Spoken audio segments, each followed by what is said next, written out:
Omega Cars, lua selau Capitis Drive I Manukau, pole telefoni oiva lua fitu 5 tasi lua. Susu mai Manukau ne Omega Cars, umalole keisile Omega Cars.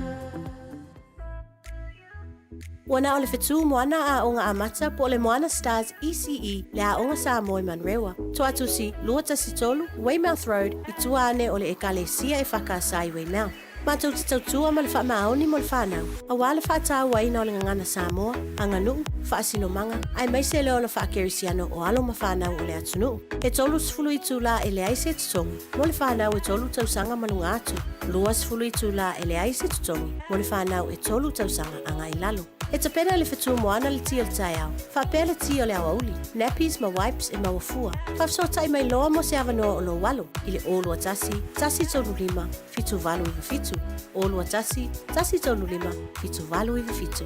If you feel love loco e awina tu pokalame ese I pito nuu o Aokilani. Ona o le lango mai o le Auckland Council Local Boards. Tato a wai fatasi mo le whamnatuina o le Matariki Festival, le tausanga fau a Maori. Esi lia ma le se lau tāpenanga ese, mai le aso fito Iuni anga I le aso se fulma le tolu o Iulai. Te le whaafifianga tau musika, siva, whaapea tau mawhitanga ese maisi. O le nei whaamoemoe o lo ngarulue whaatasi ma le ngāti tama oho. Tanga iane loa I le awaauckland.nz.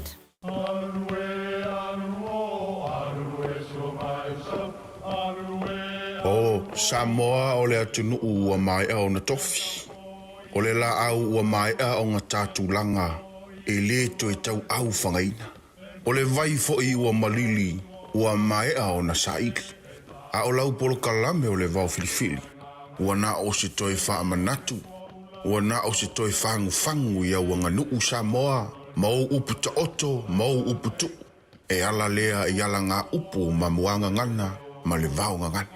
A wane I emisia le tātou polo kalame. I afi o aso lua ta itasi le itu la e valu I lunga o le Radio Samoa. Ia manu ia tele, lau mai moanga ma lau whaasaunga Samoa. Usi mai alau whaafafonga. Telefon mai Samoa ia sa itasi. Ua au mai amo oe ona o le langolango mai a le tālofa voucher. O te whaatalofa I le amatanga fo I o le vai o sa fou. O tātou wheroa I mafuta. Tautua masani tala tau longo mai lo tātou o tino. O le ua tāla malai le vaenga whaupu whai e pui a ia ta tau o tangata. I le whaatino ina o le lātou rua I whaalau I loa o fuafuanga o le atina e o le atunu. E whina wai le pālo ta tele a Samoa ua whaamoe whai a ia au kuso. O le vaenga mua le whaalau I loa na folasi ai a le teitai ma le sui teitai. Le whaamua ia lātou fuafuanga o le whai a leo se ngā ruenga I tangata. E fesoasoani ai le mativa ma le tau o le soifuanga.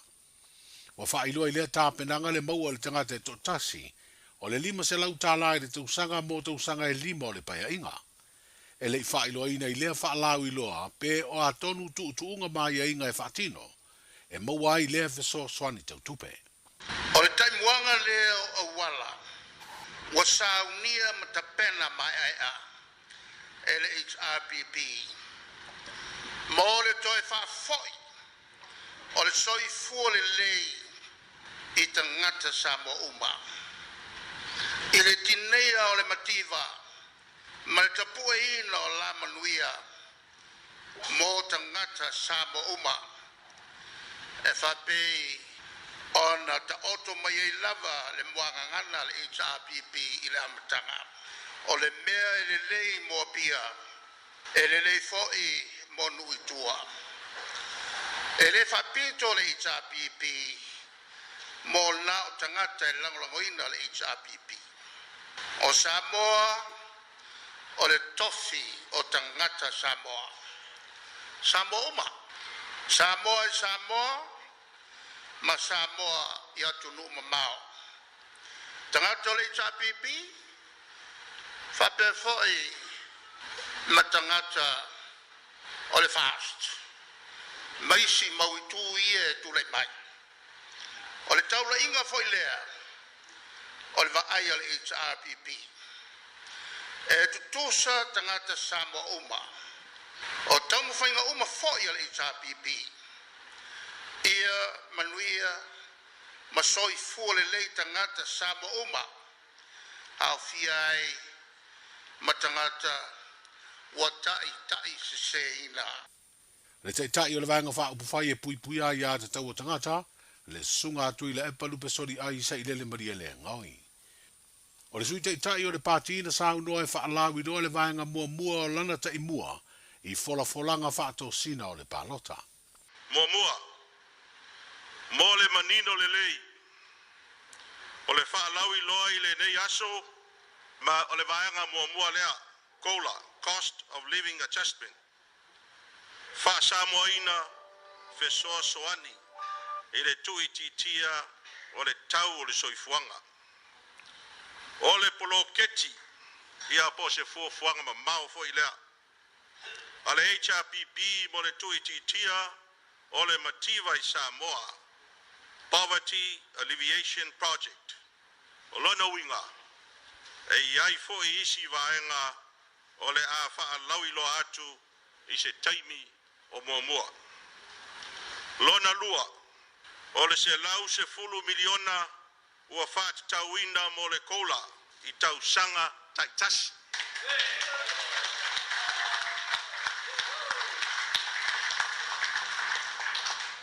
E tuina sao atu ai le tupe lima se lau tala i tangata taito tasi umalava o Samoa.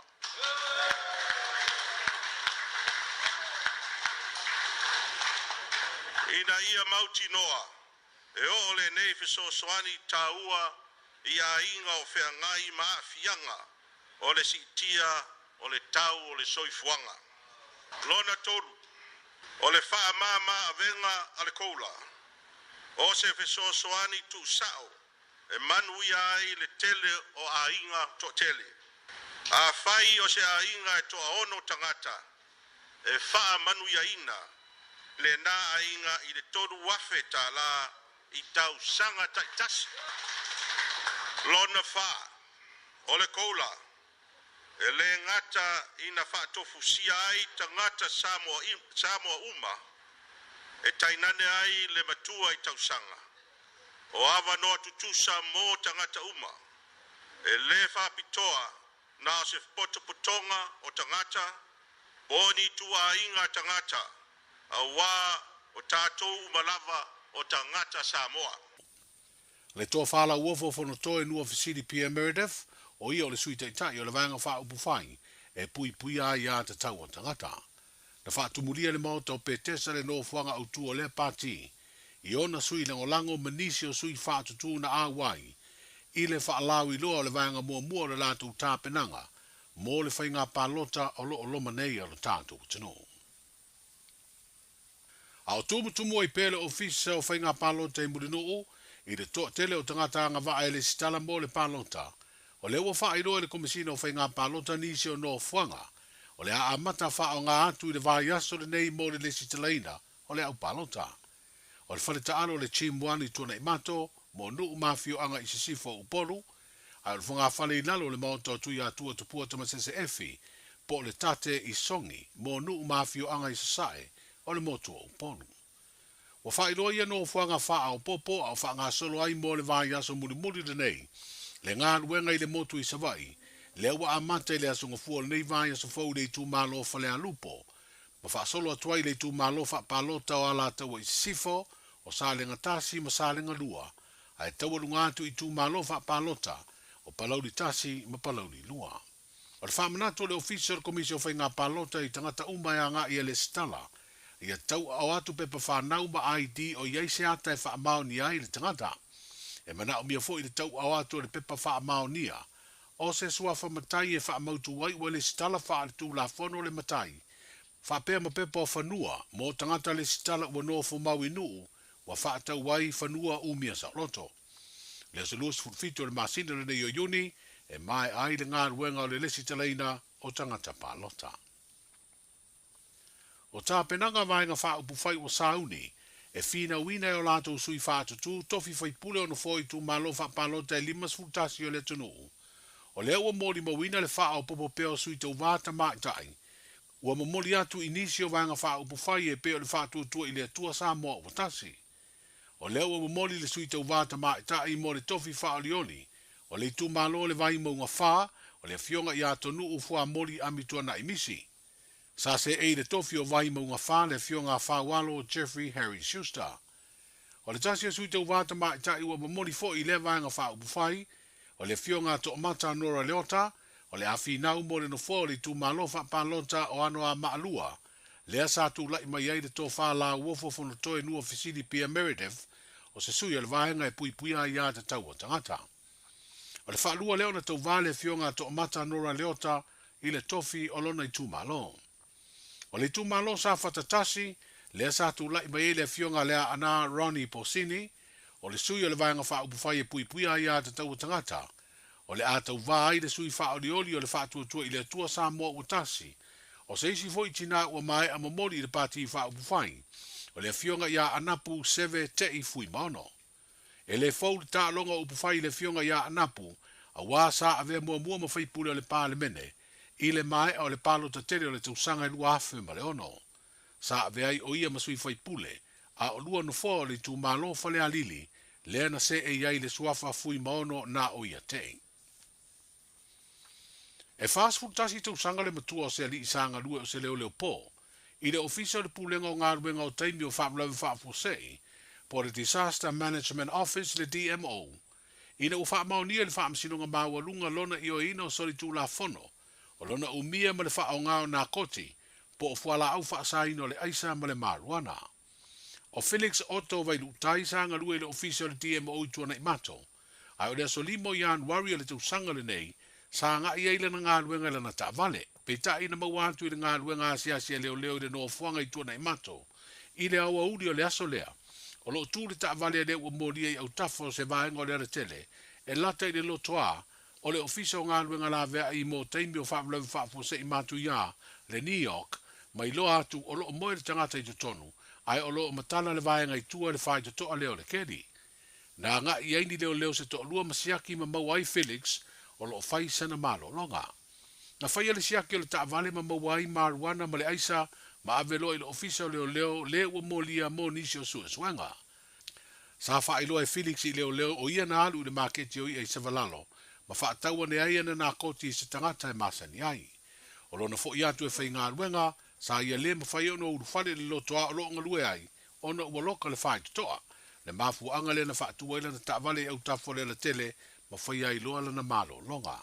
E se furu iwa masina ua faa salai Felix Otto i le fale pui pui. Ua fai uina polo kalami le salau tau sanga o le kalapula kapia le fio anga o motaa, i le sa ilinga leo le siampini o le tamu sanga le kapita i to fitu na faa ngā solo, i le malai o le pia pāki le sfarade me le sto na ina te nei. Ua sola i nei le aua le lau mua tu mua ma ia whenga, ma le ipo le siampini ma le faa ilunga tupe se furu afe tā la. O le lau mua tu mua na sa ilia le siampini o le tamu sanga le kapita i to fitu, ma le au malosi le liona me le fio anga o lau lii, ma le fai unga na manu malo le lau mua tu mua, tolu se furu lua ai i le se furu faa lau lii. O se tamu sanga le tausini o ai au e lua se furu faa, e au fia ai ma au e lua mai fafo i Hawaii ma au kilani New Zealand, ai na au ai fo i ma le au wali i e longo noa. Se isi leo sa o le kalapula kapia motaa, i le faa ilunga ino le se lau tau sanga o le kapii, ua fesoa swani ai si tia le ati na ora ka pi mo alo ma fa na o le tunu i la tou e longo noa. O le fia tele sa fai le fa ta alo le ta longa soka le pia park i le pole sto na ina tau lunga i ai le se lau tau sanga le sa tau au ai ma fa ai longa e amana i ai nisi o tama sa ta alo le kalapu ai mai se o alo le fio anga na fa fai le mai de o langa la ka pi i to tonu o le kalapu. Tala amata i o le nei vai o se fou soifu. Talo va Samoa.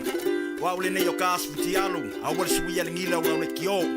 A eva mai ina se fudu lima iwa kolu. Amo. Radio Samoa. Bevela a. Samoa wai la le le vasa. La le. Oi inu ole vasa.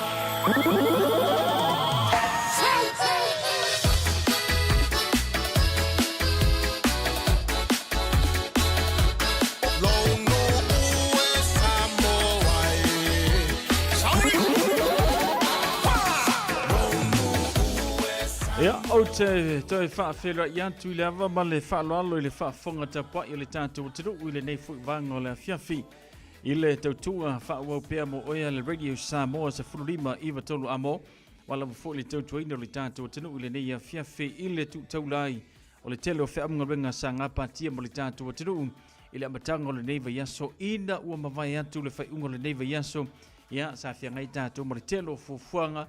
Ngata foi do por kalame fa nga solo ia manai au plan sa fa nga solo le fai unga le vai so ai tawulunga ia ilo wanga ia tu le sauninga lotu ma fa fo ile vi inga man fa tai le tatu tapa au sidi le langi ona lana puipuinga le ngata foi le lo na lo fa te tatu ma fa ai ana tatu le mai le ia so le fia male maria ia o le vi inga la foi ma fa tai e fa fo ile tatu tama sidi le langi lana puipuinga ma lo na lo fa te tatu ma fa ai na au dia mai le nei aso ia ma o mai fu le matu sa varinga ia ono fe am ngalwenga pi ona yai e lo fa moi sanga le tu le tapinanga o lau saudinga po lau tapo inga ile aso na nafi le ngate lau tapo inga ia e tapo iatu ia malu nganga mama malu lutu mama ia fa tasi ai malele ai o seisho to e kale si e teitai ia ma fa e alu e faionga ori anga e alu sawa o ile lotu te fa sanga sawa ile atua ia matau wa to ile telo mele anga sa e fai ia mamia sa ka kopakia pakaka yo ai ile nei la lolangi a o tatu ai ia matulanga pi o le ile nei atunu male nei no ele tu mau mo tatu uila ia o fa taina ile tua o moli le fa tai mal fa malo ia au na fa fiangainga so se fata faitaulanga wala wa fo ile sua suina le puwai o leola ia tafe atu ia ma ia o atu i loto manganga o ilatou ia o ile lotu e momoia i lungo ngofoa ia mao le lotu e matai ofu ia mala e ma se vai o lesi tinapo o lesi tama ia ma matai le vali lau nguko o lesi lo matua ai ua matua le sawa i ma se anganga pa ia ma se upu leola e awala mai ana au na ona o le tilo fua i lesi tangata ia tatu whaftai ile nei aso tatu o lia mai i longa anga le lei malona lofa ia te tatu ia ua malama atu le pongi sa tatu ta ape i whaau mangaluenga pe o na masani ai o nei o tatu walo mawhanau potu au onga ia pe o na hawa o inai le potu salalau ina ia tupu wa e lau tama ia o loua talii o loua afafine ia so ia te oe le lei atamai poto ia maua ile lumana i manuia ia matulanga pe o nei fe am ngaluenga ale tatu tinu pe nei o anga le nei tinu e felanulanu wai o ise usu le taia o ise o le awau io ma ko fo le wo mai po ia sa o lo ia pekelo e usu o le au e usu o le po io ko nga melanga le kupungi ke miringi so o se tu ai nga taimi ia e tatu te nga lulu e ulia o tatu fa taile nai lu mo le tua ia ilona fa tasi mai ya te tatou ua fa matafe toi male tua to fa tanga vai tipi au tanga vai ia mo tatou tala le amtanga le nei yaso ta pule lola bale mano si mai le tua te yantu lu to fu ale ngata fo le matobola ile tala valu le so atao ke mo session of poponga tatou tala pe ona yai ia le tautua Radio Samoa se furulima iwa tolu amo se furu valu miru tele tu la fitu ia la tatou savan vali mumua e vai le tulanga le tana le tau mo tatou whanga solo ia ia fufuanga ia ona whanga solo foi le tatou tua ma le tatou porklame ile nei foi amatanga le neva yaso ile lofa ma le anga le lei o le atua pe ona tatou au mai le amatanga le neva yaso asoiva le nei o yuni lua lima Tato se atu se vainga le talo le tau le fofa tasi mai niso le tatou au ngā lulu e reporti mai mo tatou le tulanga le talo le tau e whanga solo ia ia fufuanga le matango le neiva yaso le aso atai au whanga solo tule o ngā totono le neiva yaso ai ia e mautinoa a o mai le tau maru longa winga se asia e va ia se maka o le la no winga tulanga le i tau maru savili timu mai le tai au e pō lava o timu talo tau. Whatalo lau tala nei o le tau mo le so mo le aso a tai au mo au kilani nei. Wingo le tau mo le so e au o le nei aso e iai nei timu to ulu mai ono mamafa mai timunga i le awa uli. E angi mai savili mai matu whasolo ina angi mali e mai sifo i le nei aso. Vevela wha mawina mo le aso e luas fulua tikeri ma le malulu e se fulu wha tikeri. O le angoto ifo le lai le afia na nei i le ono minute te ai le tu lai ono. Mo le aso a tai au o le ale lei mai wingo le tau se ivanga na ai na iau e ufitia le langi i le tai au. E angi mai savili mai sifo whaasolo inangi mai saute. Vevela wha mawina mo le aso a tai au e luas fulu tikeri ma le malu luas fulu tasi tikeri. O le aso e le lai le toi luas fulu minute i le tu lai fitu, ma o le angoto ifo i le wha minute te ai le tu lai ono i le afia tai au. Lau tala nau le tau mo le so ma le aso a tai au. Ea, le na, o le tala na o le tau mō tātou la matanga o neiva yaso tai au ma le aso lulu pe o na reportia mai anisi o le ofisa, tātou ofisa. Ea, whapena o na awina mai le tātou tala o le tau mai le ofisa o le ai tau iau ke lani ni usila. Wha ngā solo i eia tātou fufuanga ia o le nei fo i vai yaso malu, whaisi malu, ngā ulangonga inga le malu i le aso toa nai.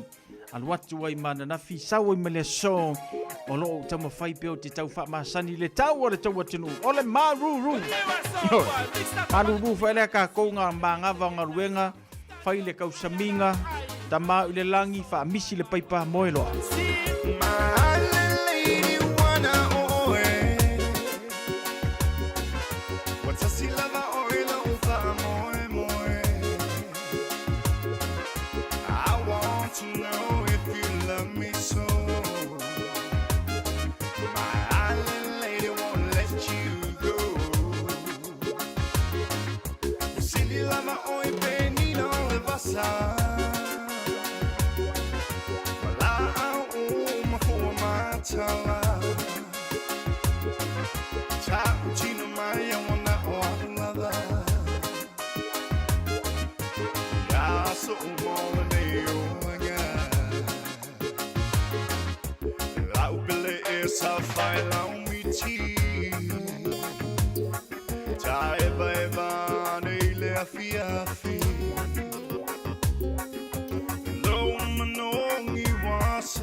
See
sa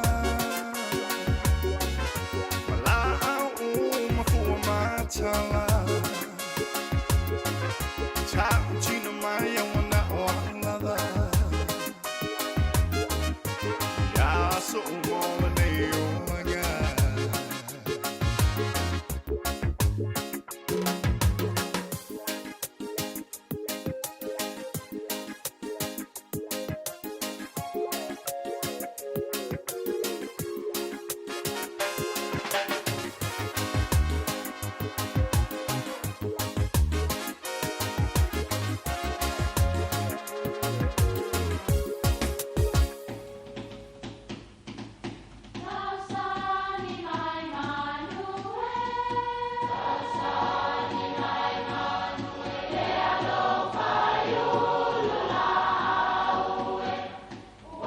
E o whanga manu i ululu o la au, awa e whawhanga i funga o la au. A o le tangata e whawhanga i upu matala. O le mawhileo o alanga upu mamuanga ngana Samoa maona whaapongai, e a fua i lona si o mianga. O lona lea sao i le whaatufunganga o le iloa whaale aso, mai le tautua se ia o ina pule. O alanga upu mamuanga ngana, ua lanto mamanuina le tō whamanino a Samoa, mana tua foi, e tāo fitau muli le atunu. O tō whinga pili i lana whanau. O le tō ina le nei o pili e whapea le tala, o le antali i o tangaloalangi. Na whanau pili na whaingole i a pili paie, a wana o le moe lava i so uma. Nā lai o na tuli foloa i le lalolangi, ma tū vai i manua. O inana a matai le tautua pili e ala i ona manga ma ona whaiva i le ngata i whale, ma mawai ona matu pala ina ua whaasua whaina i atu i manua pili. Ma isi ina ua sau i tutuila, sa vai, ma whai umaiai i le motua upolu. Na usu lea o pili i le teine o sina le tawae le awhine o tuia ana tawae tele. O na mauai lea o lana whanau o tua, sanga, ana matolu fale. O na whai lea o tō whinga pili i lana whanau e whapea. O oe tua, o le antaulo no whoanga o a tua. O lau tofi o le oso tō tia pula. O le whailonga le nā o le tangata na te ngawina le vao. O oe sanga, e te nofo i le vao tua ma ana. O lou no fuanga o le a whaingoa i a tua masanga. O lou tofi o le fue ma le to'o, o le whailonga lea o le tangata whailaunga. O oe ana, e te nofo i le tū sisifo upolu. E tā ua lou no fuanga o a ana. O lou tofi o le tao ma le uatongi. O le whailonga o le tangata whaitaua. Tolu fale, e te nofo i le motua manono, ma tāpua ia whaiva o uso. O tō whinga nā pili lana whanau, ia, whesiliane la ia po o whea e te sawai. O lou tofi le nā, peitai, e iai fo isi tō whinga na whai. Manuia lau whasounga o le nei ati. Hey, hey! Oh!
relatives visiting New Zealand? Don't let their travel emergencies become your problem. With Southern Cross Travel Insurance for non-residents, they're covered, with assistance available 24/7.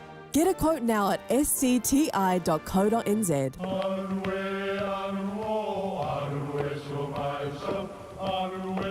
O Samoa o le atunu ua mai au na tofi. O le la au ua mai au ngā tātulanga e le to e tau au whangaina. O le vai fo i ua malili ua mai au na saili. A o lau polo kalame o le vau filifili. Ua na o se toi wha manatu. Ua na o se toi whangu whangu ia ua nganuu Samoa. Mau upu ta oto, mau upu tu. E ala lea i ala ngā upu ma muanga ngana ma le vau ngana. A wane i emisia le tātou polo kalame. I afi o aso lua ta itasi le itu la e valu i lunga o le Radio Samoa. Ia manu ia tele, lau mai moanga ma lau whaasausaunga Samoa.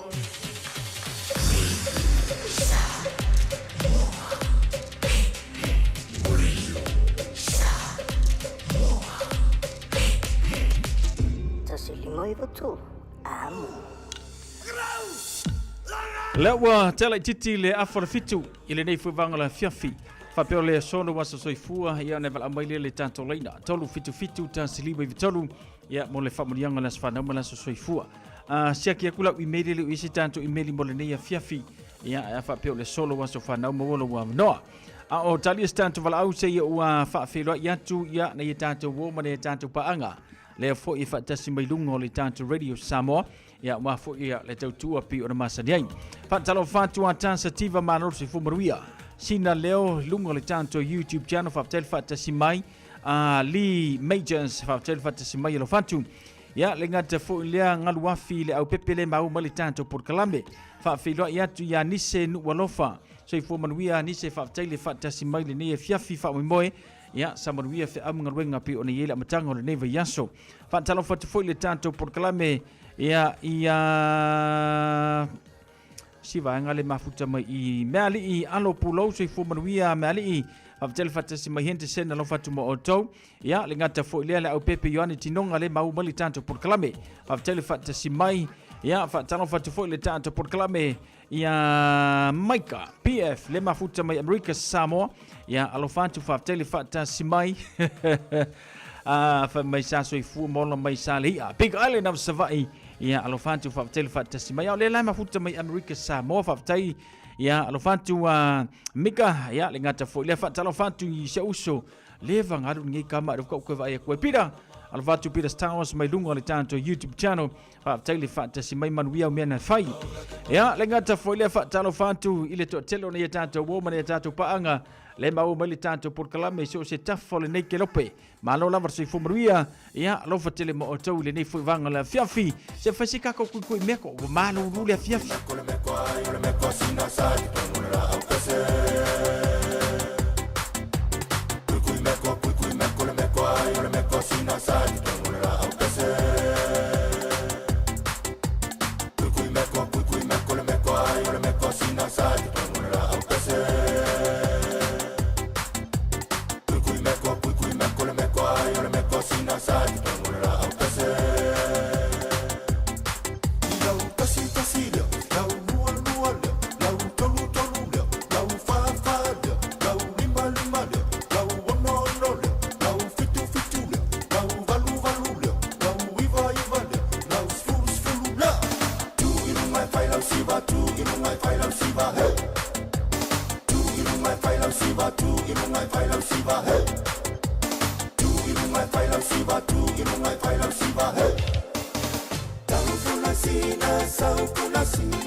Sina, oh, na o sau nei fai mai, o sina e avatu a se moe fai.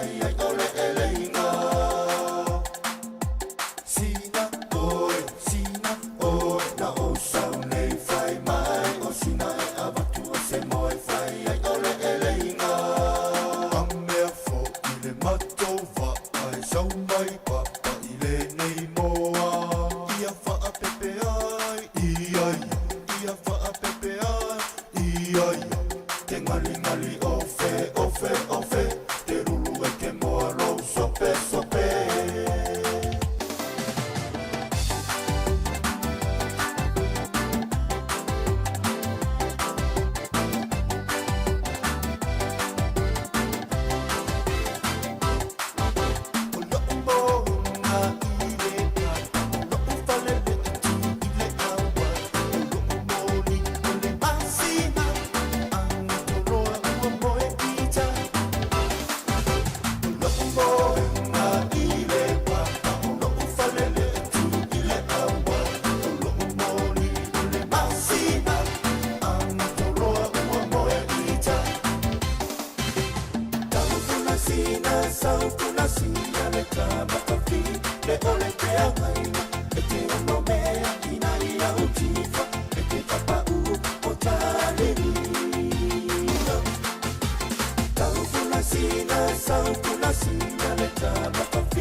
E ala na ole si fonga matango fiele na se uso ya peis le ama le pesen na le kukui meko. O yo manga kuar ka alonga le kukui meko. O leo ke manga kuar lang sa ka alua yaso ai.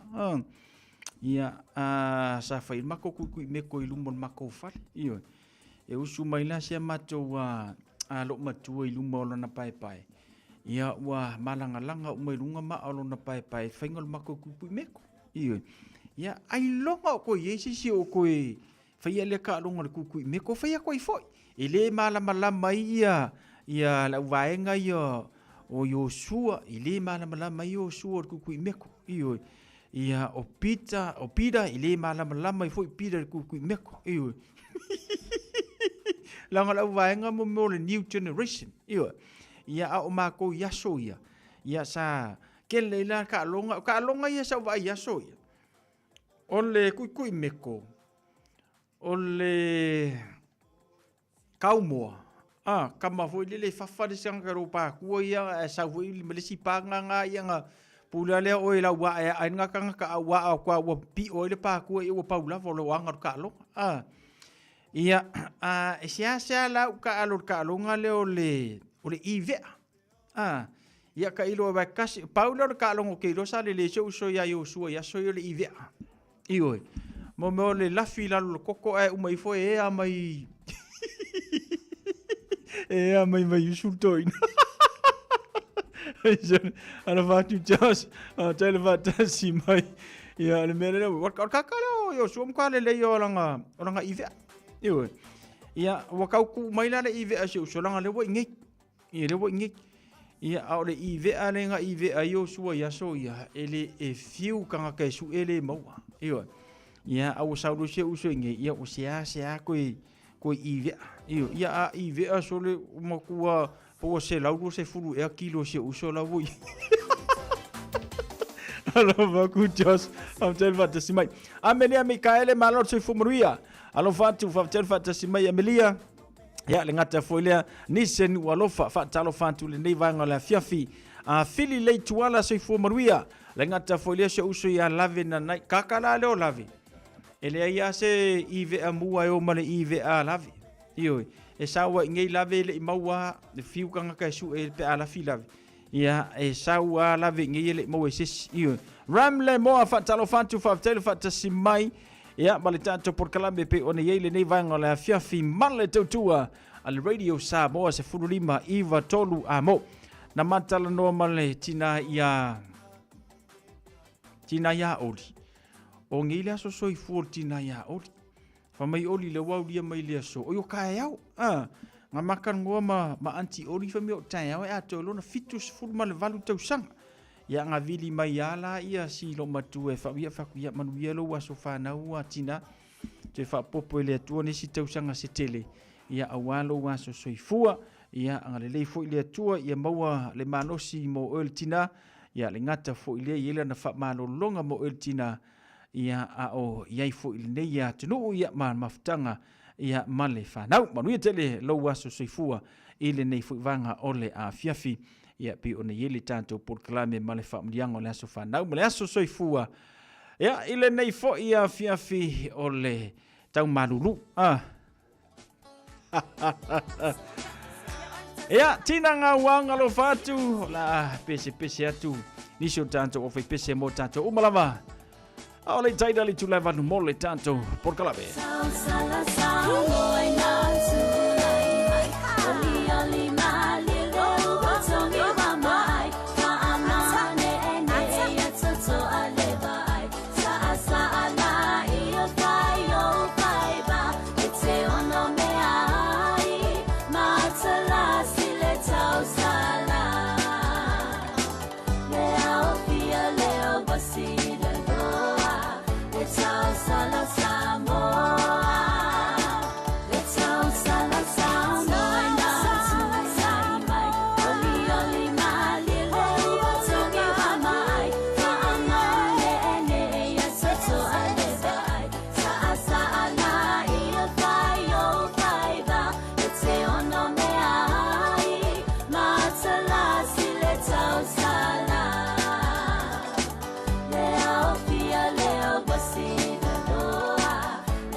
Ola si whanga mātango whio le tamaita ia Kelina Kelly manisi na whatunga mo tātou le ne fuwanga la fiafi ia ma le tautua le Radio Samoa se furulima iwa tolu amo Pei o nei le tātou porkalame me se le tātou tautua.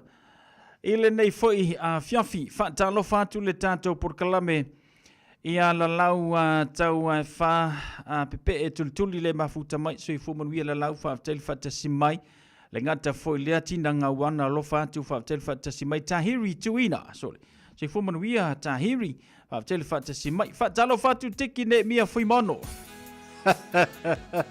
alo whātu tiki whaaftel whaatasi mai pangatia tau ese so I fumanuia whaaftel whaatasi mai ia mai lanto umalawa le maumali tātou porkalame ile nei foi vanga la fiafi malo le sei fumruia aftai le fatasi mai ati o tau le ngata foi le to tele nei tatu pa nga pe mau mali tanto por kala me musika sufi filoi mole mana vonga luega fulu bidu te ona tale o le tu live ai oa so lo wa o so fo ina a o ita wale mawa to o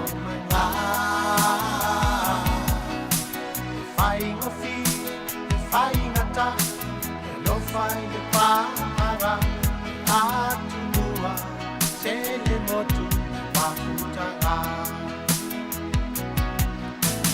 Solo maya, olanga, ayalo na lele, kele tama, dia avea, oi fai me sei.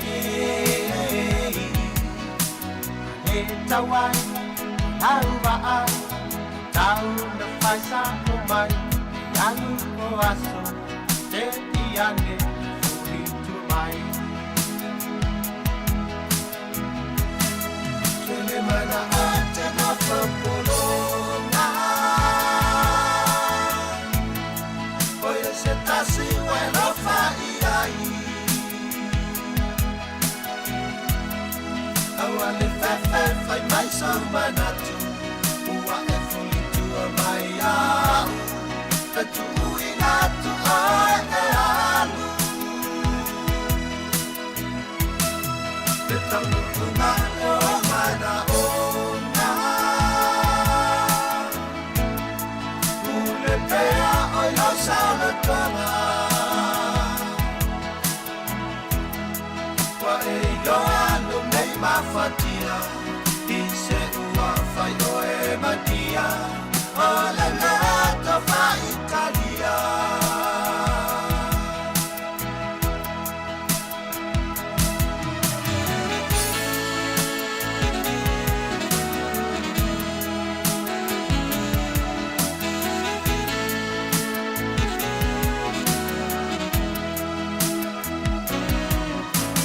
Termino la tamai, le foi la mai, a ole aso, e moatu, oe o mai.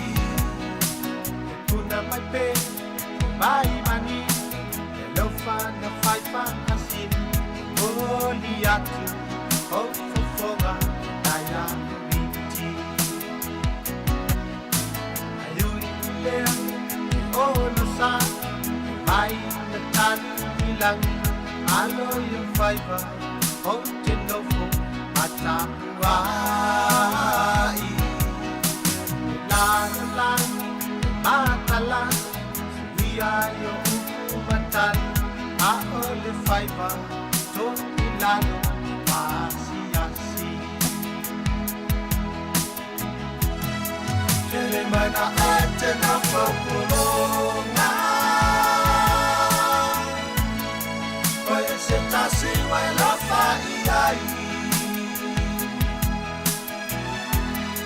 Awane fefe fai mai sa manatu, ua e fuli tua mai au, tatu ui natu ai e alu. Te taunu ungai o mana ona, ule pea oi lau sauna tonga. Vai yoando nei mafatia, ise ua fai o e madia, ola lato fa Italia.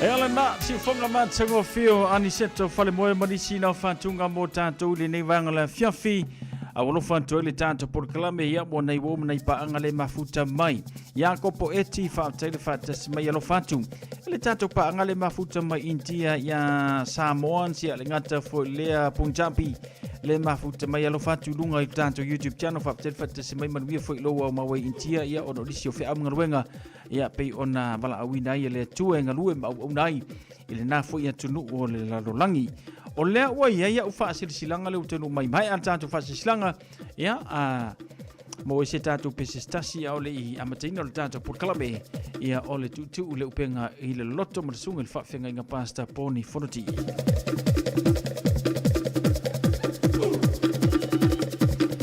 mai tatu fa silanga le tunu mai ta o le va filifili male tusi o le songa Awane ngalo saulo minga o le tusi o le songa, whaatasi ei male lolo minga o le vau filifili. E mawai whaalupenga Samoa i se sifo tutuila mamanua, o nisi o tala tu o Samoa, o ala ngā upu o le matawhaioi o le matai. I le whainga o le whaalavelave pe o le whaapoiponga, ma liu le o susingo a inga, whesila whainga o paolo, si i whaaloalo whaalangingo i kalesia, ma le tele o le ngangana o le whaaloalonga. Fitus fultala lo na tau na lo official lava le radio Samoa i le tolu pa tolu ono hopo la avenue manukau e te mawai e tātou tusina. Mo nisi whamatalanga wala au le lua na lua ta silima i vatolu.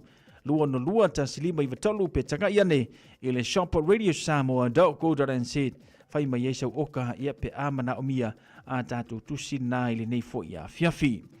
Mafutanga a maile, Whaantolo wantu lau whaafungaanga Samoa e o le nei whaasilasilanga e whaasino tonu le mafutanga. Alo matama whanau a oni paolo fo i mani ngafa e malu ai le nei nu o a maile alipata. O le a whaia le tātou whono tanga i le asotona i nei asotona i sifurma le whao yuni le itu le tolu i le a fiafi. O le no whanga Kelston Community Hall talo sanga tuai ma le nganga mawalalo o le tātou mafutanga whaapea le au talavou. Fia maua se tātou whiloa inga ono o se mata upu tāua lava. Monisi whamatalanga whafsotai le olua tasi, lua whalima, whaono no lua. Lua olua tasi, lua whalima, whaono no lua whaftai o le ofisa mafutanga a maile o loo sainia le tātou whaasila silanga le nā.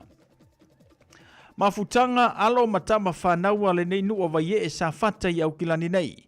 O le a whaia le tātou mafutanga masani le asotona nei se fulu ma le whao yuni lua orwa lima, le itu le tasi le mauli. Whaia le maotolu tui ma ngā maule numela ia po le tuatusi numela Far Leonard Place i Mangele. E talo sanga tuai ma le whaaloalo li tātou mafutanga a me se fo i o tama whanau o seo matonu o vai e sa whatai au kilani nei, a fifio mai ma maliu mai, tātou nuti mea whaatasi ma wha mapopo, le mafutanga seo tātou nuu. Fai mai le tasi whaupunga wha Samoa, e le leile to e sea nuu poto poto. Tālo sia le alofa maranga le leo le tamau le langi, e mamoli atu lo tau soi fua maso mātu wola, tātou te whiro iei le na aso ile manuia. Monisi whapatalanga whapamole whapsotai le tete i fone le numero le olua tasi, tasi o iwa, 5225. Olua tasi, tasi o iwa, 5225 whaftai, lau a fono maftanga vai ei au kilani, o lo sai nia le tātou whaasila silanga lena. Koe le loa sol po ingisi kako whaasila silanga se iau.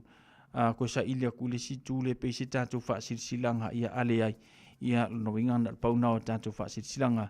Ia lewa taunu mai e tau le nei fuiwanga ole a fiafi. Ia lelei, paula nana ia tātou whaasila silanga lewa taunu mai. Ile tātou ofisa wala mafuit whaafunga mai ile tātou tanu. Ia monisi wanga te fia maramala matili ai. Lua no lua ta silima i vatolu. Lua no lua ta silima i vatolu li tātou telefoni te walau mai ai.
Patalo fatia fatua le mafuta mai lunga o le tantou YouTube channel sai fumanuia fatalo fatu fatele fatasi mai le nei fiafi ya male tantou por kalame pe oni ile tautua le radio Samoa se furuli mai vatoru a moa tasi le minute o te ai tu la valu le fo fatasi mai le sunga le fafengainga pasta poni fonati mo le tantou por kalame o le tutu le upenga ile loto me le usimai le fafonga se fapoponga o le tantou por kalame pe o masani ai le nei fo iafiafi.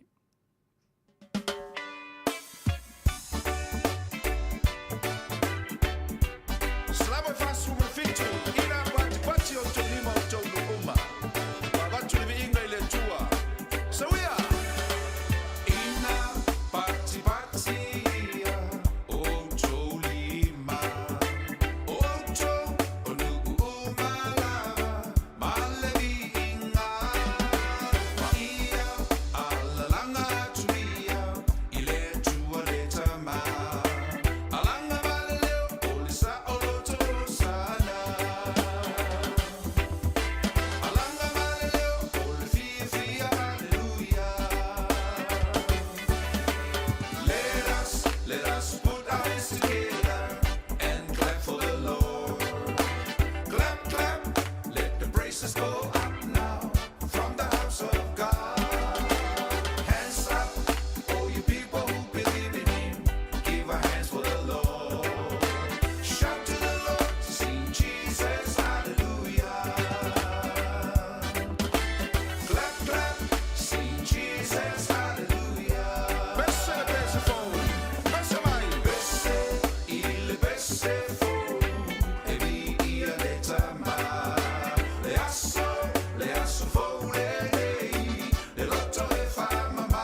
Mātou fia fo ilne fiafi mātou te whanene atu ma mātou lewe inga ia te oelo mātou tua.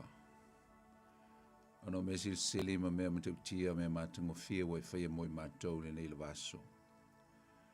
Mātou whafte atu le tua ono ni aso fou e whapapuina i aso lo mātou ola. Sa mātou e fo i mātou whi au mga luenga. Mai lawa le tae au si o mai le teime le fiafi.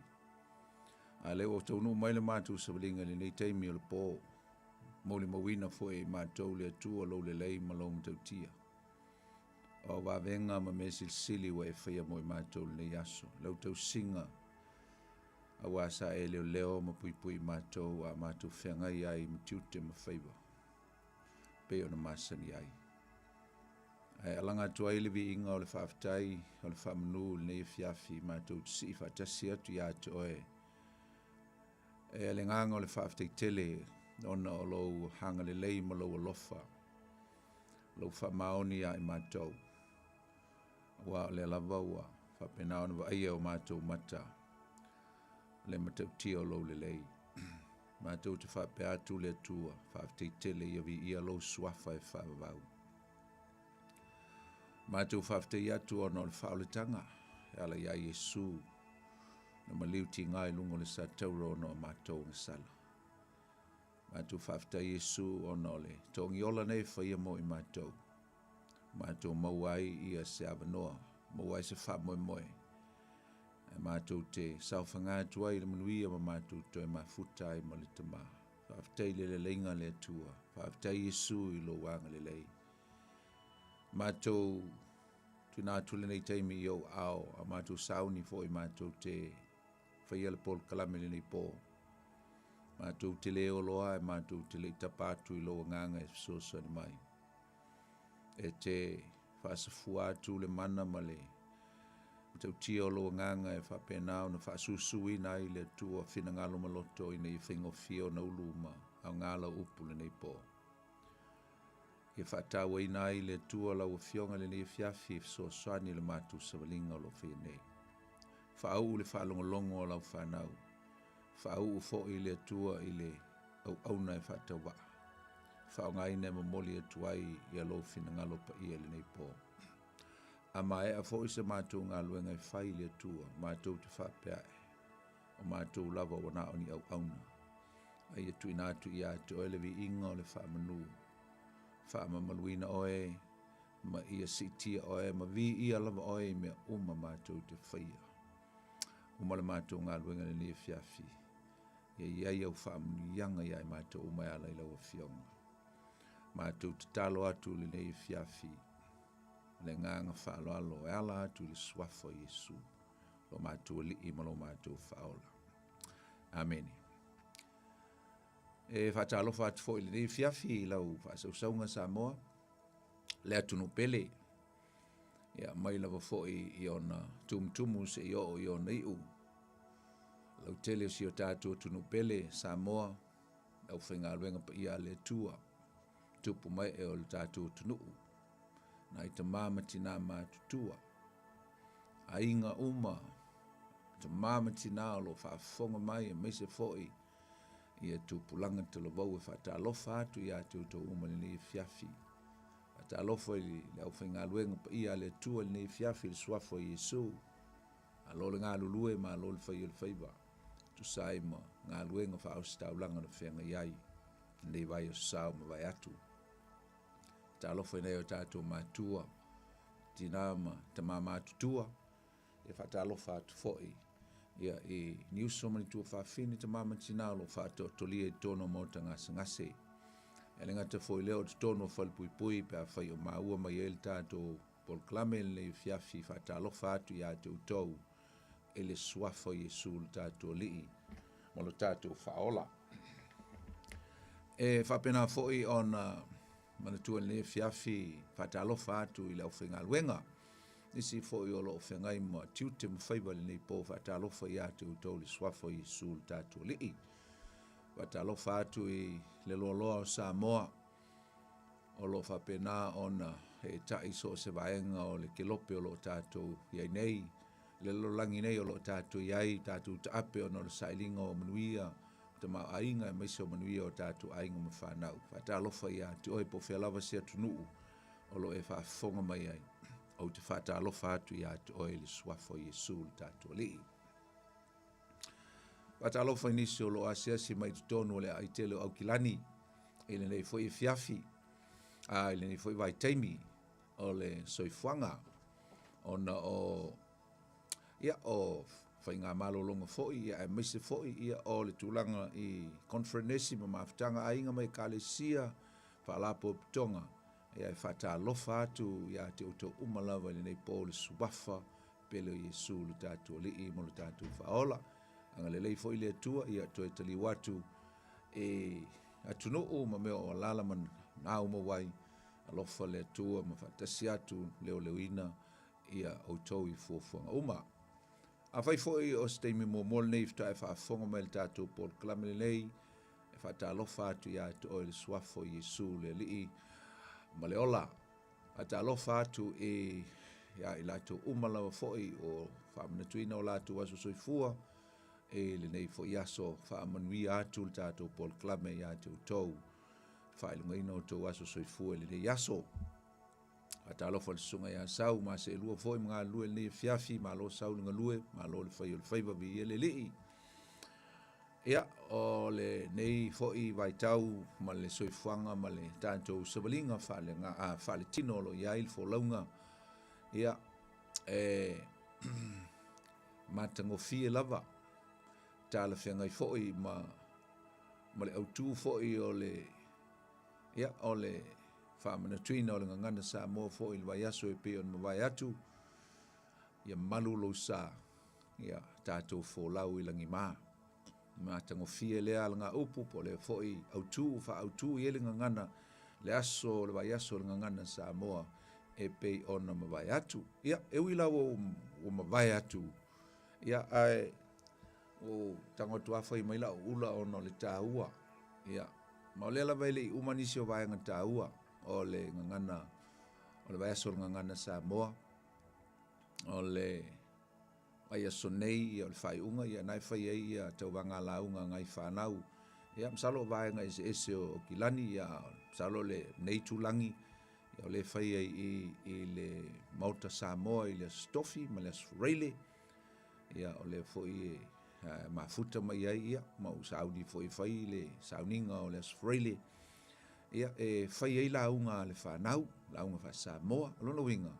O le alamai e iei ai u o le vai aso wha Samoa, o le ngana Samoa, o le ele i maea ia whai ngā launga nei whanau, ma le tāua o le nei fo i vai aso, sa tātou wha manatuina ai le tāua o le tātou nganuu, maise o tātou le tātou ngana, ia ma me umalawa e te iloa e tāua, me sina si o tātua tunu, ia. Salo le silea mea sina Samoa, ia o le ula, ia, te fua ula maila o ula mumu ma lo ufusio mumu, aisa, whamanatu ai le tātou. E le ngatelia, whamanatu ai le nganu o Samoa. A le tāua foi o le aso sale na te atu nei o le aso sa o le Pentekoso.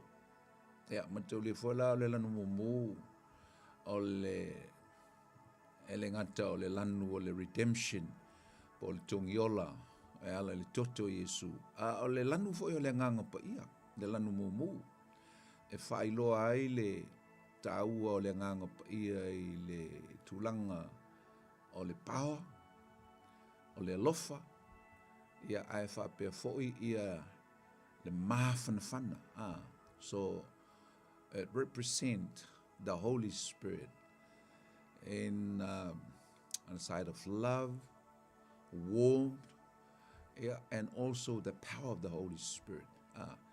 O mea tāua le nā o le nganga pa ia. Le na whamanatu atu i le asale na te atu nei. O mea nai whailonga la ngā manai signify ai le tāua fo i o le nganga pa ia. I le lanu mumu, ia ni te fo e whapea mai oe, langu mumu le whai mai le whai au pe ia la e fast le whai au ia, mo le tātou sila fia, ia ele ai ele va pe o le fu fa tu lan mu ngi ki fu fa mingi kala ya kai lunga o fo tu penga fai langi a i le tūlanga e pe ona whai atu le tāhua o le lanu mumu. Ia, tātou a ia, mātou nei whaiwhi au, se e pāti uma whaiwhi au, pāti uma. Aisa, ia, o le tāhua le nā, o le langona wha au auna, ma le langona wha au staulanga o tātou e tutu le wā, e le paias tātou pe wha tu au, ia tātou le au whai ngā luenga, tātou e tutu le o ngā tutonu, ia te talo ma awa a fai sau pati e lau sunga le whawhenga inga whapitoa sau pati e lau inga ke kakaloanga o lisi afo Samoa ai te le te talo mo Samoa atoa tai ala ma ua le te talo ma sia ma ua ainga po uma ma teimi uma ma fono te talo ia surulu e tu watu Samoa i le atua aisa ainga uma Samoa ana e na fa punga ma sente fa longo e fe mo Samoa ai ngai tasi aisa ia e ai ngo fonti li lan mumu e foi ai ngo fonti e le lan mon a fe la tu ai fonti e tu fonti lo nga tonu ma tatalo mo va henga uma e mai se fai le filifilinga le tua ma tusi a ao le tua e na ia filifili ni o tatu tai e mapu ia ile nu ia le na fai ma famlianga mo i tātou salo fo i se vai ngol tātou Paul Klame ia ole a fai ala vol taimi ia e fai ma tātou va ai ia nga ile tāu tele ia o le tu le o le tu o me tau tai tulanga o me tau ona sil fie lo tātou tunu le tulanga e tau ona tu uma Samoa i tai uma o Samoa. Te talo Samoa mo Samoa. Ele te talo po le lanu mumu po le lanu moana. Te talo mo le malo Samoa. Se le mata ngofi. Na. Ia. Ia le tua le nei fiafi. Ia. Pela no fai atu le. Aso le Pentekoso le na mawai atu.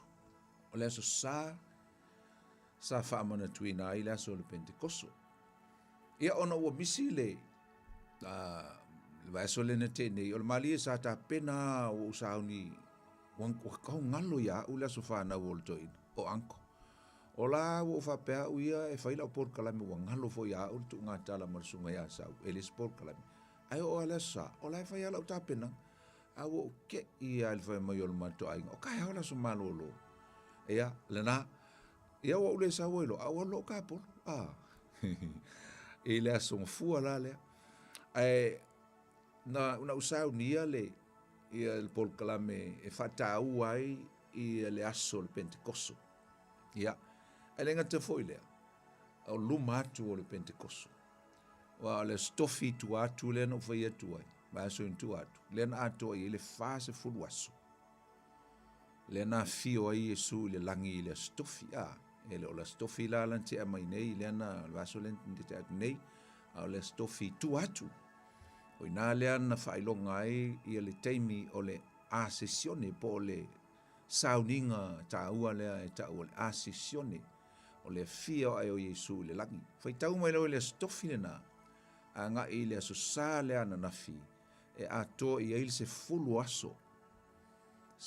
aso talu ona fio Yesu le langi o lea ua awina mai e le atua i le mena folaina e tusai o valo anga ma perfetanga ale perfetto o Ioelu e le whenga tuai o le fiafi lalnei e tātou te fia whaata waina lava to tonu o le valea mai lua foi ni upu e whaataua e tusa ma le mta upu sili nei tonu aso nei tu whaatasi e upu e lua o le upu e tau o le ascension i le ufa Peritania lo nuinga o le ascensione po le aluifo i lunga aina uma aso e se fulu ona whaataua i leo lesi upu lea o le tesisione E le upula fa Peretania, o le dissension, ia po le aluifo mai lunga a ngā ilalo. E lua la mea e tātou te whaata waina le tātou taupulea, o to tonu o le vālea. La tātou maua mai enia o onga e te tauona so soani i lo tātou soifua, i lo tātou ola whaale nganga. Ai mai se o lo tātou i loa o le whaata waina o mea i e lua, o upu i e lua, o le aluifo i lunga, ma le aluifo i lalo. Ascension and dissension. Ma le sau lalo. O le alu la ilunga, o le afia o leo Yesu i le langi. Ai ana le afia o Yesu i le langi, ana le iaile ascension, e le aise dissension, e le aise afia mai, o le nganga pa ia. Taua ia. Wai o te whatu atu, o mei o mata upu i o le ascensione. Ia e pe o se mata upu, o ni mata upu, e se tala no ina. I tu tonu o ni aung tu spa ia. E pe e o se mata upu, ia, na le tau lava e whapea ia, o le aso na fio Yesu le langi. Pato whama i Yesu, ma fio ai o ia le langi i lon tama. Ia, whapasi lo. Ai le se tala noa i le tala noa atili ai. Ina ia au mai se tāua teli. Awa a le tala noa i le whaata waina o le asesione. O le a tātou le iloa fo'i mo tātou manatuaina le tāua. O le a fio mai o le nganga pa ia. Po le tesisione. Dissension of the Holy Spirit. Awa yo me e lua no. O le pol kalame a le atua. Ma fuafuanga Yesu a ule alu e le aluifo. Amen. A whaila tātou te manatu o le asesione po le aluifo lunga wana o se tala i le mou e se atu Yesu mai le langi. Na ufai atu le e se tātou. Aisea. Awa fo'i a tātou tala noa nei po le nei au ili le tāua o mea na tutupu, po le mea na tupu. O le a tātou mawaina ai ia ni le sona, ni a o onga. E whaataua ina ai le whaatataua ngai le o langa whaale nganga.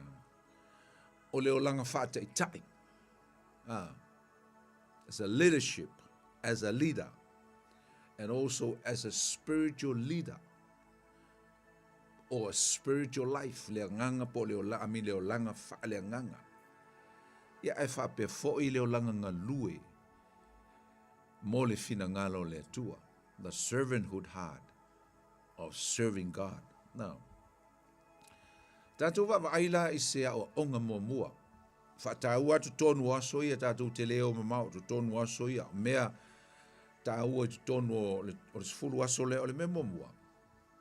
Manatua. Sa mafuta fatasi Yesu mo na soo mo le tolu tausanga, mai se tolu mo le afa. Tolu tausanga. Ua matua i mafana le maftanga. Sa la tu a ai fatasi Yesu mo na soo. Mo moe fatasi. Malanga fatasi. Fai mea fatasi. Mana tua o lo lato te tai. O le lato wofoi.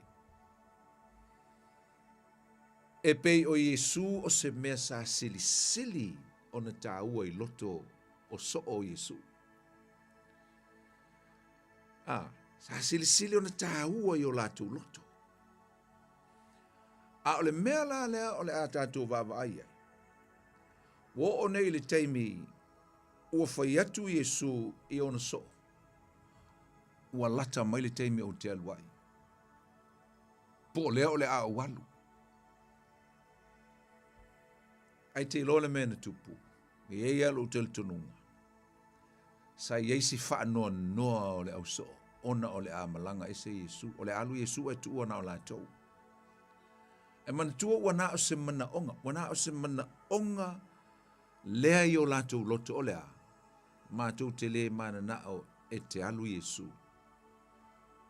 Mātou te mana na o tātou te mafuta pea ma o i aso uma.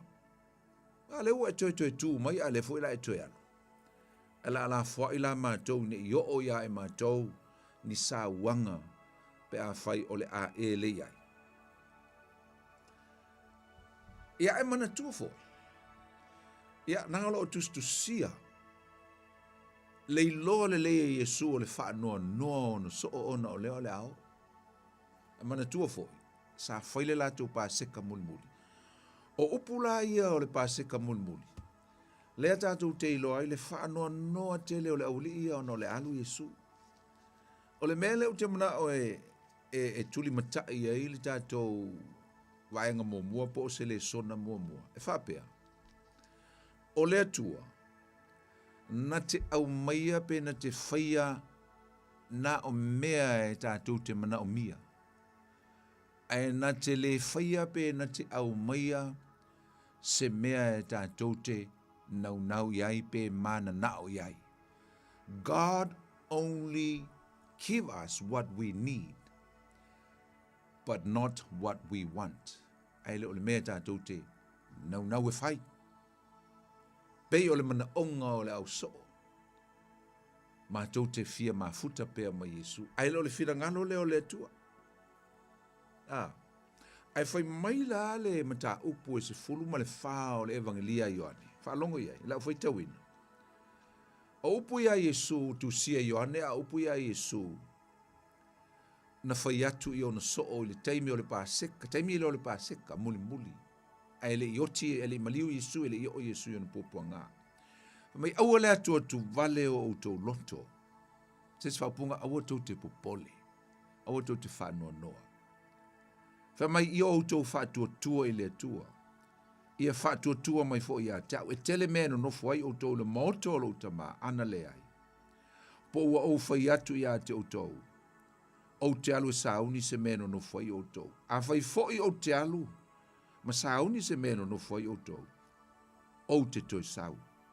O te talia fo i o tau ia whaatasi mau. Ina ia iai o tau le mea o te ia iau. Ai whaitaua uma ina langa le se teimi e tātou te whaitau umai. Ai whaitaua uma ina ale mata upulena. It sounds like a discourse, the last discourse of Jesus with his disciples. Oni mana tunga po oni upu whaamawhanawhana e leo se launga. Ai wana o se whaamawhanawhananga ma le whaamawai atu o Iesu. Langa o lea la aluatua e maliu le sātauro. Ma maliu ai, ma toi tū mai, ai iai le taimi. La tau te ai, mana wō, maona so. E au maia e le atua na o le mea e tātou te mana o mia. Only what we need, but not what we desire. O le fesiri la, o le ale mea sa mana o mia e le au so, o le ale mea mana o mia e le au so o i. Mana o mia e le au so o, le mana o le nganga pa ia. O shall I say, mpaina o whape atu, mana o mia e le au so o, le decisione. Aua le popole le a sesione, aisa le ala a wha vai malo la tō li. Fata ua ia i la tau le decisione, dissension o pole.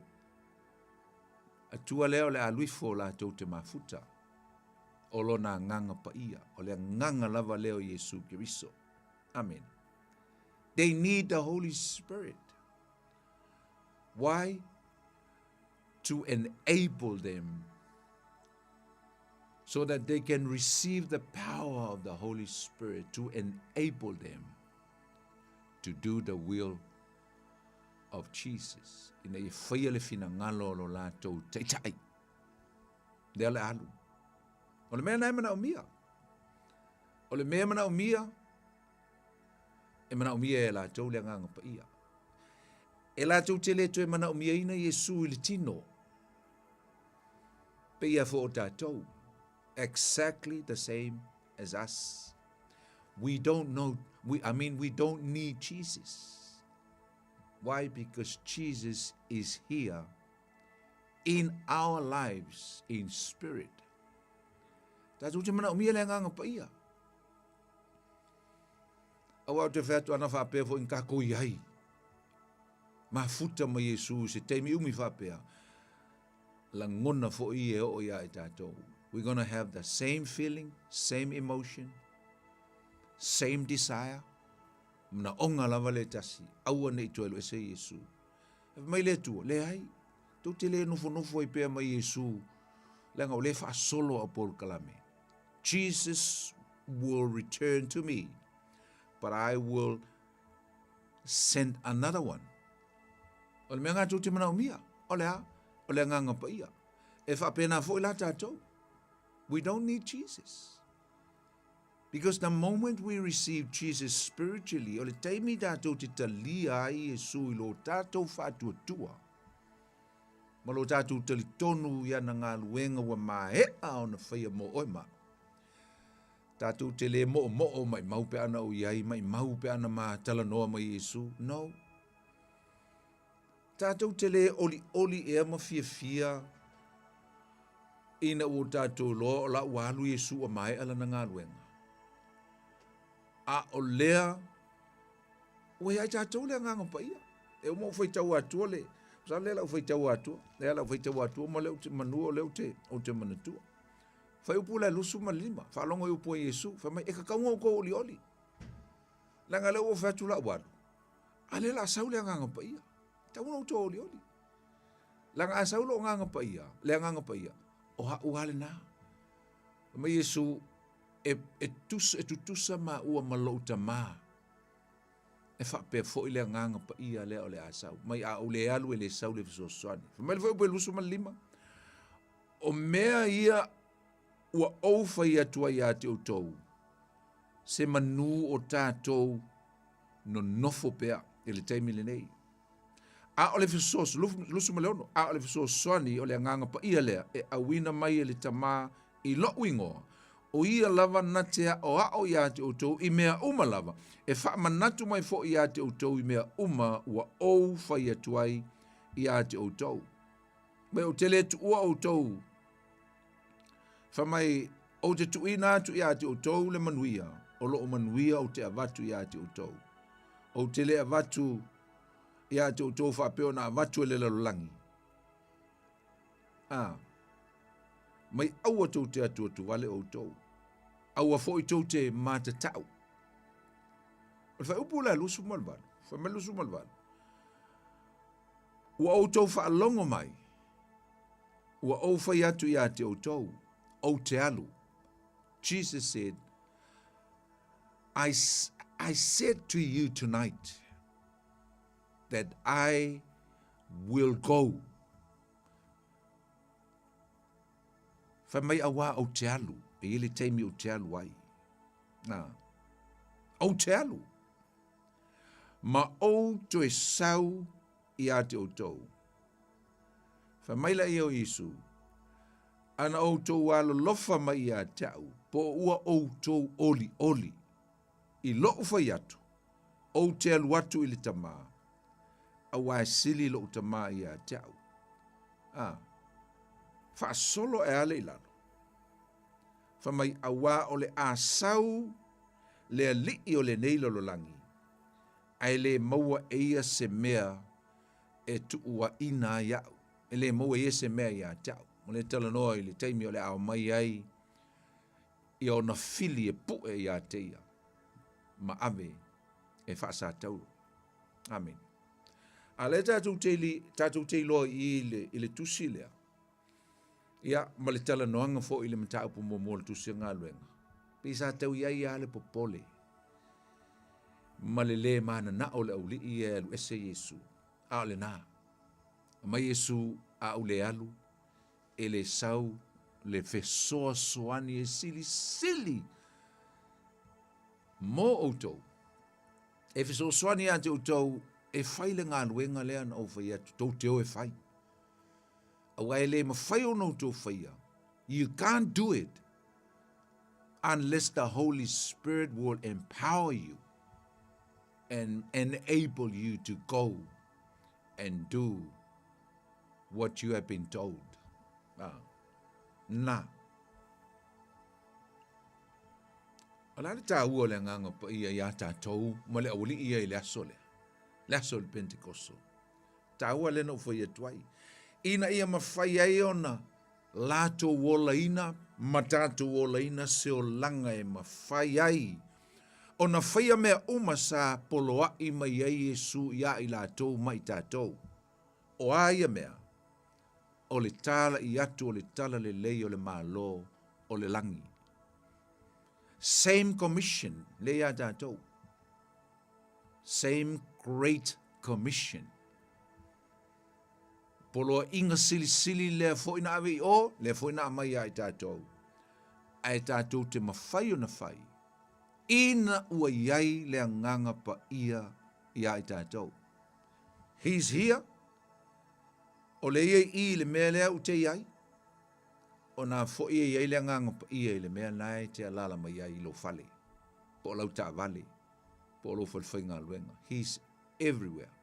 Since that day, mai le aso le Pentekoso le ti a tolu. So mai isi o le tolu lua. Ai lo tel tonunga o le tolu. Na fio i whaile nganga pa ia. Te sesione, dissension, na sauai le nganga o le atua. Ina ia whaataunu uina le valo anga ma le polo inga. Ia po le perfectanga fo ia yo elu le mata upu e lua. Awai o mai o naso mauna po. E li lingi fuai. E lo utama. Le mea na folaina. Ole nganga pa ia. I lunga o tangata umalama. Fa mai e perfecta mai o to watali i ma o to wafafine. Fai miti o to e ina malo o matutua. E o mai a le taimi lei. O la lava e iai le malusi anga. O le valo anga le na whaatau nuu le aso le Pentekoso. O iai tātou le nganga pa ia. O lo iai tātou fo le ngā luenga. O lo iai tātou fo le mana. E mawhai ai. O na whai mea umalava. Amen. Na. Praise the Lord. O le melo na lua. Ia tātou stai le tua. Mea na tupu tono le o aso ia. Aso ia se furu tātou tala no ai. Le vao, le asesione, ma le te sesione. Tātou iloa le tāua o le ustai o le tangata ilona taitai. Tātou tala no mua i tangata. Tātou tala no muli ai le taitai. O le ustai o tamaia. Na lai ona tino mai ma whaatau nuu le aso le Pentekoso. O ana whai atu e o ai leo. Ana whai atu e o i Jerusalema ai tu e fo i Galileia. O le ale tupu le melea. O le ale tupu le melea isa. Leanga i te tau e mana o mia le lingi e Yesu ma au mai lo na nganga pa ia i lunga o tangata na ave iai le instruction le whaatau nunga. Na tau ia ave iai. A o le ustai o tamaia. E ui lava sa latu le malama. E ui sa le malama. Aisa, whaitu e sulu ngā luenga mtau mua. Msaro whai upo e ono e nai po, whai po e valua.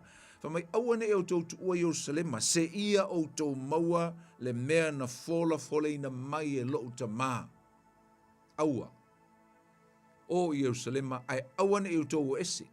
Mea nai amantua mai, e le ngā tau leo stai leo. Ai whamai Yesu, aua lava ne i o tau o ese. Aua ne i o tau tu ua Jerusalema, se ia o tau maua, le mea na fola ina. Ia mantua la se fulu aso. A fio Yesu le langi le stofi len tātou, whaiat len tātou tā ua. O lole au li ia i Jerusalema i le awhia pito lunga le mena whaatonu atu Yesu o iai no nofo ai. Whaatalitali ai. Ana leo ai ana le o fo ile latou faatalitali i le aso tonua lea e faataunuu ai e iutaia le latou sauniga o le Pentekoso. One of their feast, the day of Pentecost. O le aso e 50 i ai aso talu ona toitu mai Yesu. Le winga ngā o le upu Pentekoso o le lona 50. O le lona 50 la o aso. Ua atoa i ai vai aso sa fia. E wha. Ia, na. A mine fitu. Atoa i ai vai aso sa e fitu. Fitu ni fitu ua wha se fulu maleiba. Ai lona 50 ai loa. O le aso e masani e tangata i te iau no mai ai e wha, whai ala tau saminga i tau sanga uma. Ai o le aso ese lea, o le aso Pentekoso ese lea i. I aso Pentekoso uma o isi tau sanga o tea. O le aso tonua lea ua wha polka lame Yesu. Au stai le auria, au stai lana e kalesia, au stai ono so. O le alato maua la le mea na forfolain, o le alato maua le grace, o le alofa tu no le atua, o le mea alofa, o le atua, o le anganga pa ia. But they went, even though that they did not understand. E ui la sale eise mala malama. Salo na ise visiri i le uli ia whapea, le wo, salo anga eise tauti o lato mamu fau whapea.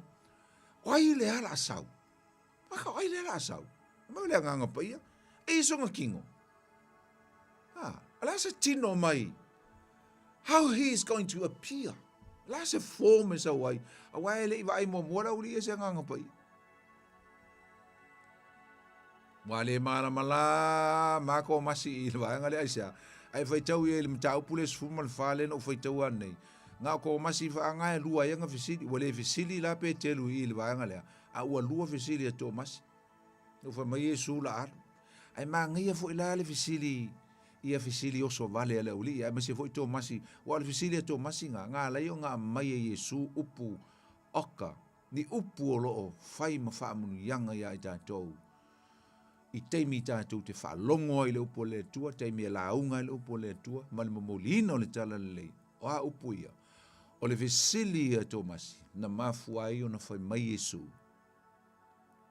O au lava, o le ala, o le upo moni, ma le ola. Sa whai mai Tomasi, mako ke le ilo le mea la e alu iai. Mako ke le ilo fo i le ala, mako ke maua i le mea le la e alu ai. Mako ke le ilo, vai le mana malama. Kua confuse ale mafo fau o komasi. Ia man ko kele fo ia la uli ia. Se lau lua se furu le. Ia me se la o na to suru lua le na ia i te mile na la to tala no ai ma fai el fisile to masi il te mil paseka. Ma tu te le ilo, afa mai Yesu. O au o le ala. O au o le ala. I am the way, the truth and the life. No one comes to my Father except through me. Le se tasi mfainala tu lo tama. Pe ale ui mai a. Te oe se o le ala, upu moni, maleola. Tau tia la, oka. O me moni a usum tu va fine, ana fa pea i le ustai la uli ia. Ma toi foi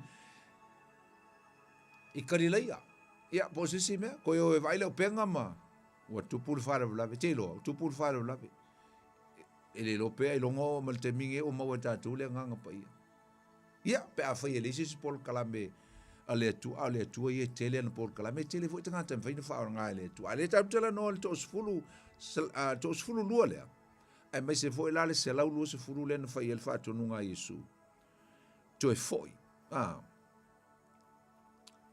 To e foi i Jerusalem. E whaatali. Ia lea fio mai. O le nganga pa ia mai le mana ia te o tau. Ia le mea lea e o isi teimi tātou te le malama pe i sāle me whai mai ei le atua ia i tātou ini mea e matua le tāla whea ngai ia. Ai te loa, ngā paua le mea tātou e whai. O le whai. Lusa pe tātou te le malama. Even though that we do not understand. But what I'm to do, all we have to do is just do it. Fai. But what I'm going to fai. Why stay me fai mai ai le tua. Fa mai Yesu le me kaunga ko fa mai Yesu a po mai le si pitolo ngutu tu le si ala fau. Em fai ka ko fai. Amen. Ele stay me fai mai le tua. Ia e lo fatu ile fai o to mo la to fili. E fai ko fia nga me. Ai fa mai le tua fai. Ai sa o fatu nunga le tua. It's God's instruction. Mai le tua e fa mangalo atu e anga le anga mai atu. E fai ngofia nga me, ele fai ngofia. Ala nga le fa mai le tua fai. La no winga. Ku sa pe ka ko kele mal, lama pe sa me fa mai le tua ka fa mangalo atu istanga te. Fai mo fili. Pa wal me ka ko. Yes sir. Fai do. O le aso le asesione. Wa mai ai se o onga ia i tātou. O e mā o le au Kirisiano. E tau tātou stai le tua. So o se mea e whetalai mai ai. Ia i tātou. E ui lava tātou te le malama. Lama usum tu wa whine le mafuanga. Malona winga. Aina pauale mea o le whai. Aisa. E wha manuia mai ai le tua ia te o e mā. Mai tātou uma. O le sila mea lona tolu. Mafau e kia misi a ule mele. Au mafau ile lua vaso au ta pena le tatum tau pulen tu e fai le vaso le tene. Ai au mai e fo ele tu e te au le tau o tele o le mele no fai ele au li e tonu se fulu vaso le. Wa e wi ai no o le latu fatali ile aso lon se fulu. Ai se o tātou wa ai po hala tu men fai tonu aso ne se fulu. Te lo le si mea tā ua matau tia. Aua nei o tātou give up ile te talo. When it comes to prayer, please don't give up. Aua nei o tātou fiungo fie e ole ile tua. Ma te e fitu na iai, se fai upu. Sa fai upu e fitu ma le valu ne fa mai e Yesu fa mai ia.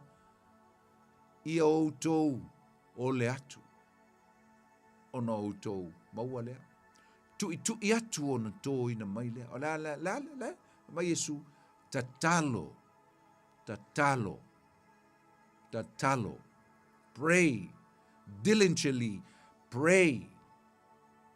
In season and out of season, pray. Ta talo ma le whatau anau. Ta talo ma le whatua, ta talo ma le teletono. E mana o ta talo. Asonga fua, fon ta talo la uli ia. Ia a whaila o le stofi le nā lu Yesu, a stofi, o a tulo whaile fono ta talo. Aisa, o ngai sa ua ina le mata upu mua. Sa la tu ta talo, o lua upu na whamaina, e leo ta ua maila se anga pongi ngā, whalongo isi whamai, o le alu le anga, tere, o al na melang, e leo, le lope na ana pongi, who knows? Le lope na ana pongi, pa wale mea ta ua le sa ua i tonu o mea na whaila uli ia, ta talo mavivi. They pray and praise, praising God, and pray diligently. Matatalo fatawanau. Talo. Somto va fine e se le tau o le talo. Se fuluaso. Pa wai o men fai. Ai, ta talo. Ta talo ma le fatuatua, ta talo e maua. Ta talo e o mai ale aso le tatu te ilo, le aso le Pentecoso, pe a fai a le fofuanga le ale tua. We will receive what we were being promised and told. Me ana tau mai, ma fola mai e tātou te tai ai tātou. E tupu, pe a whai a tātou loto ngā te stasi. Pray, unity, unite and pray. Te talo i lea tua. O a mai lo o langa te talo. O aso i e se fulu e umatu nei, e whaataua i e tangata keusiano la tu te malama lama i tu tonu aso ia, ma le vao upu ia o le asesione ma le tesesione, o aso e whaama, e le whapela ko a halu le a koa ila ua kalo i aso e se furu, a o aso e whaama natu mai ai le tā ua tele, o le o langa te talo i le o langa whaale nganga o le tangata keusiano. Amen. Amen. Praise the Lord. O te fia tala noa lai titi la usum tu va fine. I le tā ua o Yesu. O ia o le teitai. Teitai a mi o tonu mo le teitai. Le lei, a good leader. Le walu le teitai o le au apostolo. Amen. Ai te lo le si mea matango fie lea tātou te maua mai ai i le tala lea. O se teitai le lei. E alu.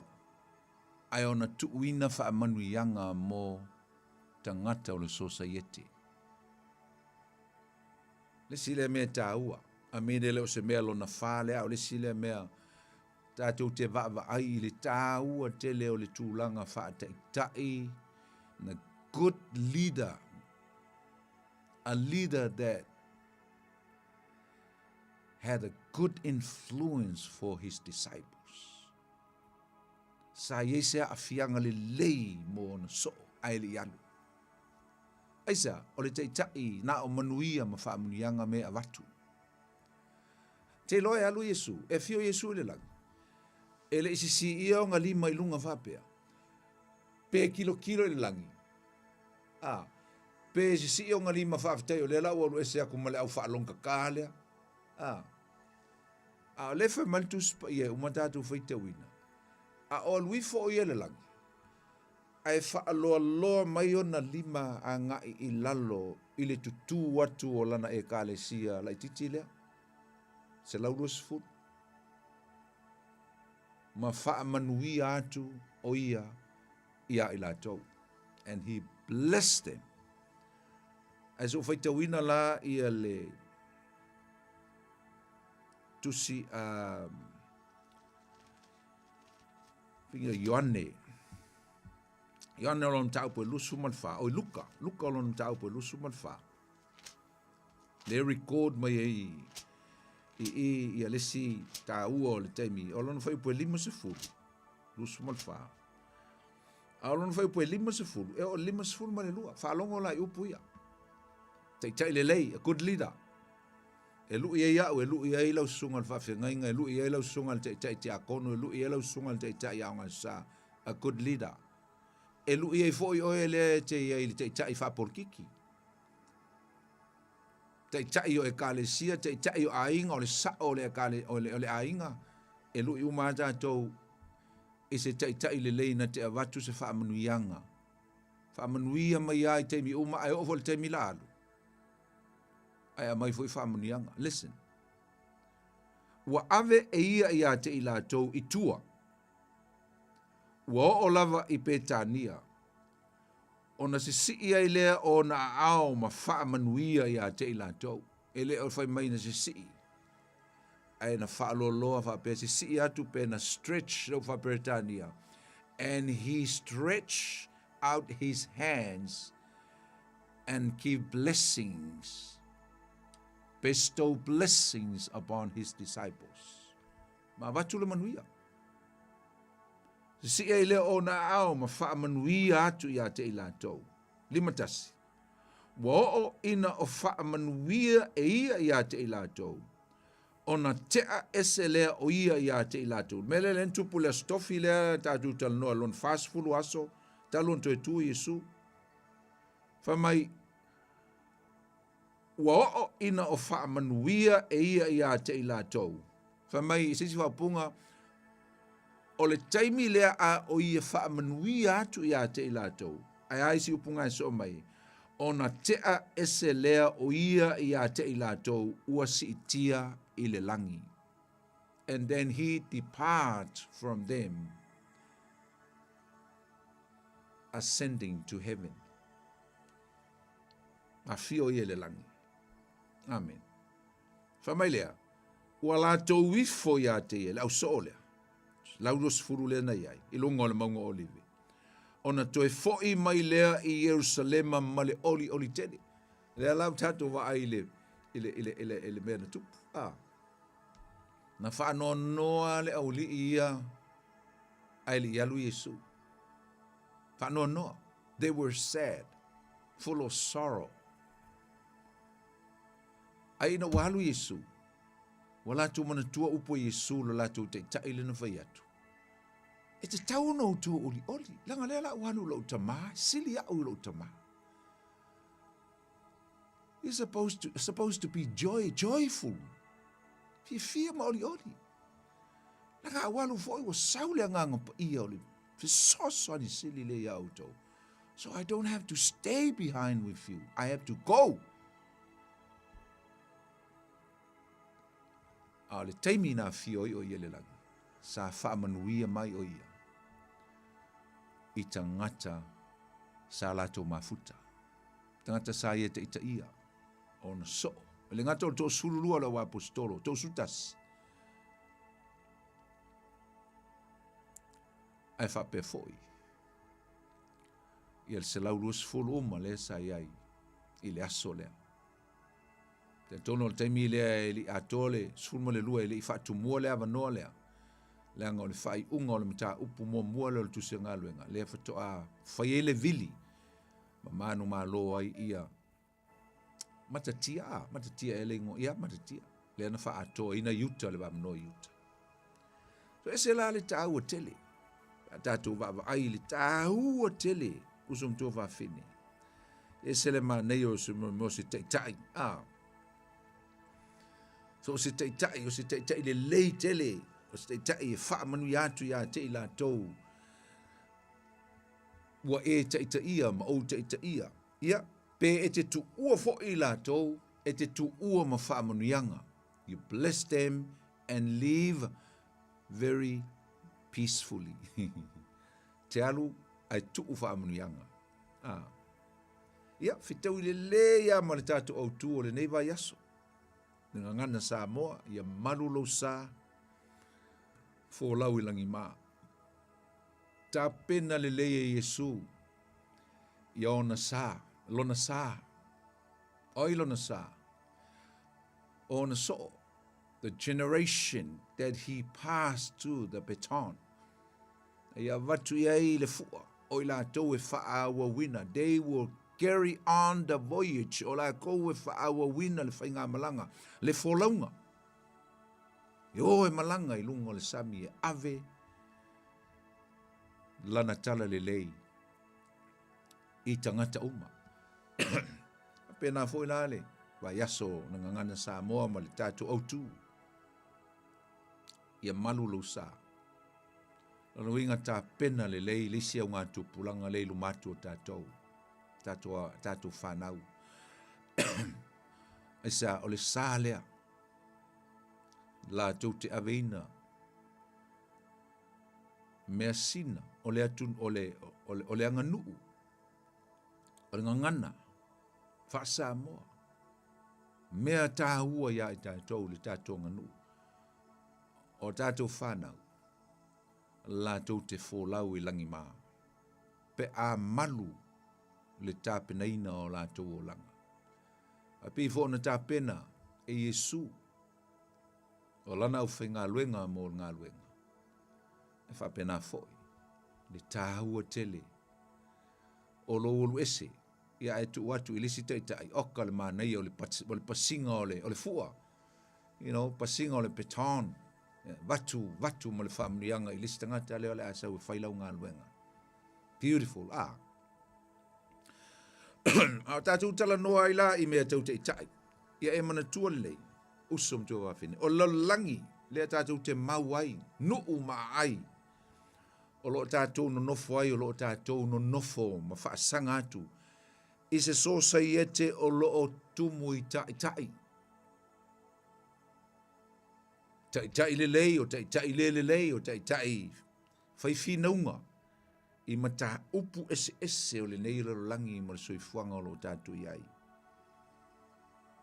Le so saiete tau wā.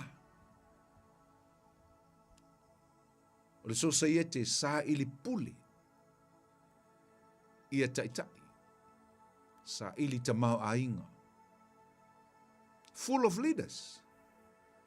Society al nei tātou te iai. O lo tātou whaasanga atu I so se atu nuu tātou te no nofo ai. Before New Zealand nei. O lo tātou au mau ini atu nuu e whai ai le mea nge o le polkiki. So se vaenga o tātou a ai ma mea tātou te no nofo ai. I whai ngā malo o whale whai ngā luenga. O e ka le sia. To tonu o so se vaenga, o a onga, mea uma, o nuu, o a inga. E iai ale mea lea e tau o le whapolkiki. O a le whapolkiki, le ai e le ngā ngā peneta whamole mole. O le polkiki, so se vaenga lava, o lo o iai le mea tau o le tūla fono, tātou te o ti ai. Lo ia le mea tau o le tūla fono o fausia tangata mole manuia. Asi o tātou fisili, o ai o lo sili na vevesi ai le lalo langi o lo tātou no nofo ai mau mau ai nei. O ai o lo sili o na vevesi ai le lalo langi, te lo le tali. O tai tai, va ai le lalo langi ma tai tai o malo. Tai tai o malo. E le ngata foi leo, tai tai o e kalesia. Tai tai o matanga luenga. O lea mea ma lea mea, o tai tai o ainga manuu. Pena foi kalesia. Te leale vevesi. Ona isa. Te loso se mea lava. E ia ale upul nei o le whapolkiki. Dale wingo le upu polkiki. Kako karkal ngola kiki ya. Leo se mea. Ta tuti vefefe tala no ai. Wai so swani fo ilo loto. Malo malama lama. O le upu polkiki. Wa le umane o tatu tala no itai tai. Mai ai Yesu o le tai le lei o le malo Yesu na sau. E ei fo le whapolkiki le malo Yesu. Awa ne ngalo ia i tato.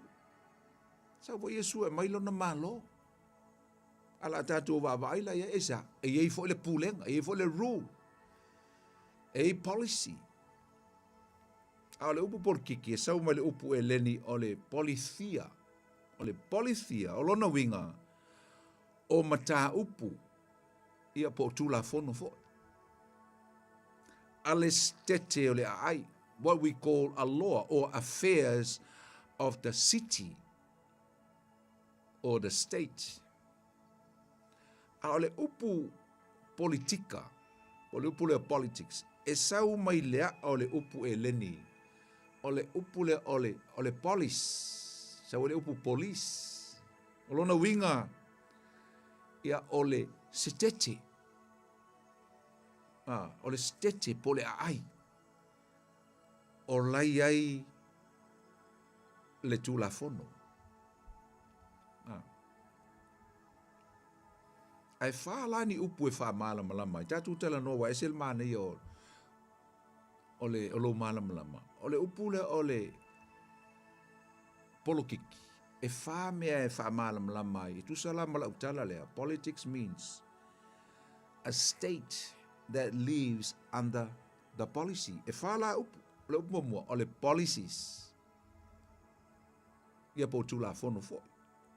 E wha pelon wha sa moina. O aia inga mata i ala o le tula fono. Policies. O policy. O le si upu o le polities. O le politit. O le P-O-L-I-T-Y. O no winga. E ave i tangata o loo. Te tau ona tausia le tula fono lea. Mamanui ai. Supposed to be a policy that will prosper them. Mamanui ai. Ta tala noa tatu tu e foi e loa lea so so ol tatu taupu lea. Anga ia Yesu. Ia mata tala tu e leina e fai maisau. O le si upu ia il wha marumengo le upu lea o le politics. O le police. O le police la. O tangata. E leo leuina le saunga le mu o le tula fono. Ia ma le upu muli muli, o le politics itself, rona winga, o discussion, o talanoanga tai, e fausiaina, fausiai le tulafono, e o lai le societe i tutonu o le ai. Amen. A talanoa lai le mene o le upu politics. Tatu o mai langa le upu le politics. O le winga ta o fata wina o le upu le politics. O le sau vapea. O le talanoina ma le whaanga solonga discussion and processing o le whainga o whai unga ia. E mata upu uma ea awhia ai le ola o tangata uma. O lo ono nofo i to tonu o le ai o i tu malo ma le atunu atoa ai whapea fo i le lalolangi atoa. Me tau o mata upu ea awhia ai policies that affect or influence. Lo inga o me iei le awhianga le lei, o le awhianga le lei la, o le awhianga le lei na i policies e manui ai tangata. Ai a le lei la policies. Matula fono. E le manuia la tangata. Ai safa tangata. I upu ma talanoanga ma whaanga solonga o mea ia na talanoa ai tai ia. Le tatu talanoa ai. O le fesiri la. O apu lenga ma whaala potpotonga ia e whaasino ia ile upu lea o le politics. Po le polkiki. Oa. Na o le pale mene ea, pe a fia ai maisi whaala potpotonga o lo iei tono society.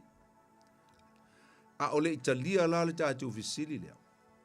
Si tātou wola vai whaalongolongo i se upu mai le tangata e leni. Na amataina le me tau o le polkiki. E ngō ia o le filosofia. O le filosofa e ngō ia Aristotle. I le senaturi lona wha. O ia lea. Sa ia whaia ma wha ma ite ina ia le me tau o le polkiki. I to tonu e leni senaturi lona liba. Ma whaia ila na quote mala na whaapunga lea. Le tangata lea. Whai mai. Every man is a social and political animal. Baba ile ulo tangata. Mea ngai leina whai ngol tangata lea. The father of political science. Tangata lea. E ka ufa Samoa asistole. Ya alfa lona upo lona ingoa whae leni ole Aristotle. Ese la le taua. E tele la tu ai ngā vaenga wha polkiki me le upune o polkiki. Demokalasi, totalistic, ia ole monaki. E iei e su le lalangi le teminga o iei whainga wha polkiki a loma. Ia ngā influence ma isi malo te tele pe o Papelonia ma. Me ka au ole a foi. A foi le upu e ave le uli ina le au Roma. Ia a manatua na ta awatula ia le ia te oistemi. Emperor, na. Lesil na fa porki kamalanga. Kamasasa o alanga. Ile mga umiangi pale mengi ka siar ka nga kai sa wele pule. Ile mga umiangi ka ko kele. Melanga nga le na pe na tau fa na umaili si ko nga fainga fa porki ki foi le tau ole fa komingisi. Pule te tele ma. O le taimi la le tu tonu o ele ni usum tu whawhini. Na mafua na whaia le tangata le asistole el meta o le polkiki. E vai atu i, na mafua mai. Mo meo assembly si ko kongo ele ni. Vai atu ia. I le mau popo mo meo ekalesia. Na iei ma ekalesia. Ekalesia. Ecclesias. Meo assemblies. Meo lotu. O citizeni, tangata, o mai whatasi le mau popo, ai whai fo ia latu laws, they discuss and do their constitution. Whapena fo ila le sivanga ka o le council na vai taimi e leni, me ta o le people's courts. O ile na maua mai el tangata le aikia o le mea e te tau ona whai.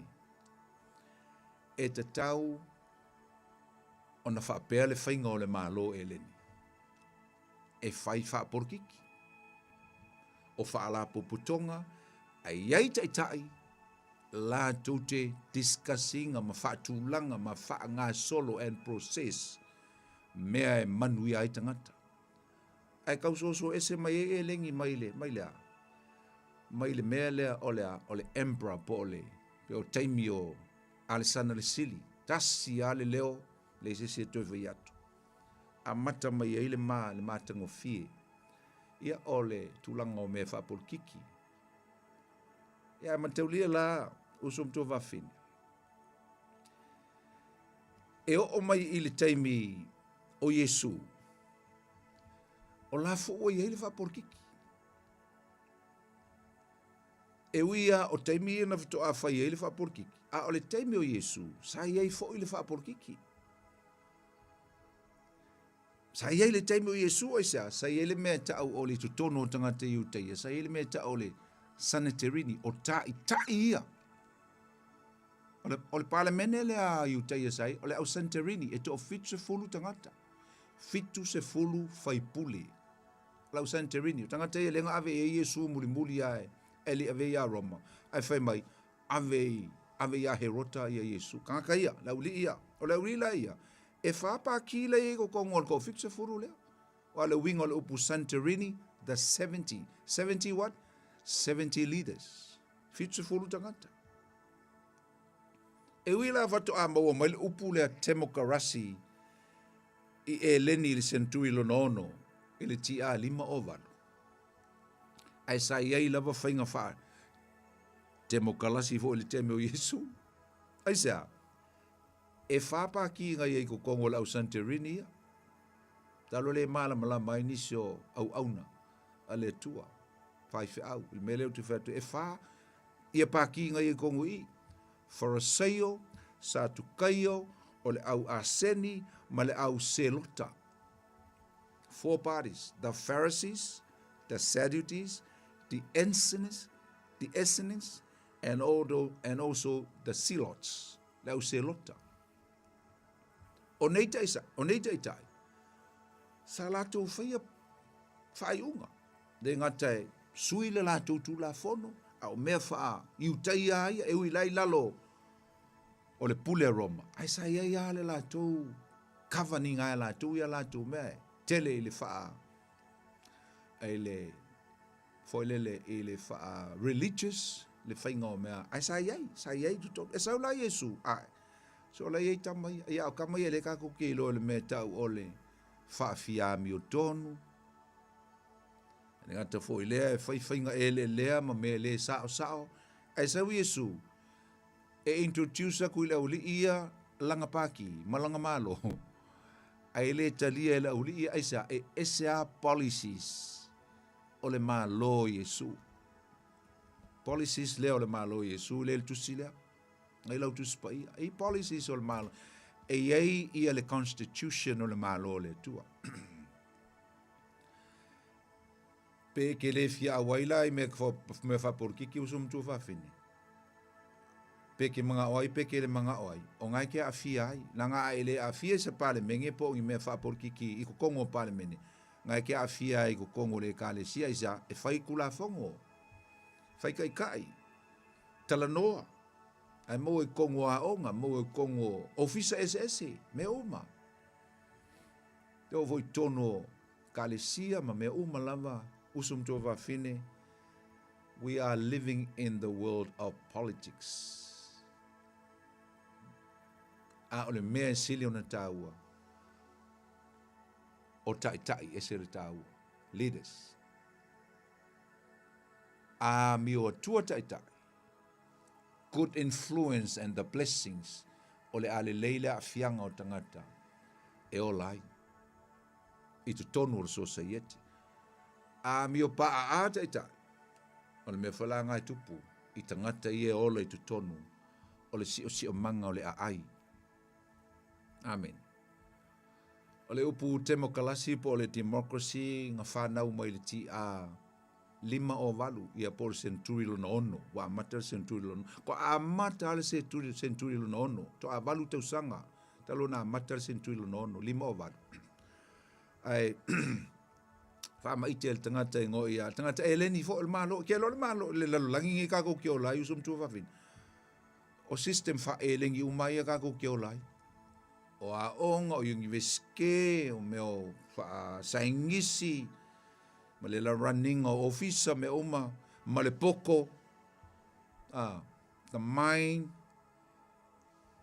the knowledge nango kaka elengi o kaka popoko Cleisthenes la le ngol tangata o le theologian o le tangata eleni o ia lena ma winga le aikia lea o le fatem kalasi o le uputem kalasi e sau upu e lua o le demo luinga people po citizens o siksengi o le upulo na lua o le kratos no luinga o le pule le luinga la o le temo kalasi o le pule a tangata mangia ia o mea na maua mai tangata wa ke lo aikia ka mai nga maua mai le kilo le mangia o le kupo le kalesia lo langi a mise lo langi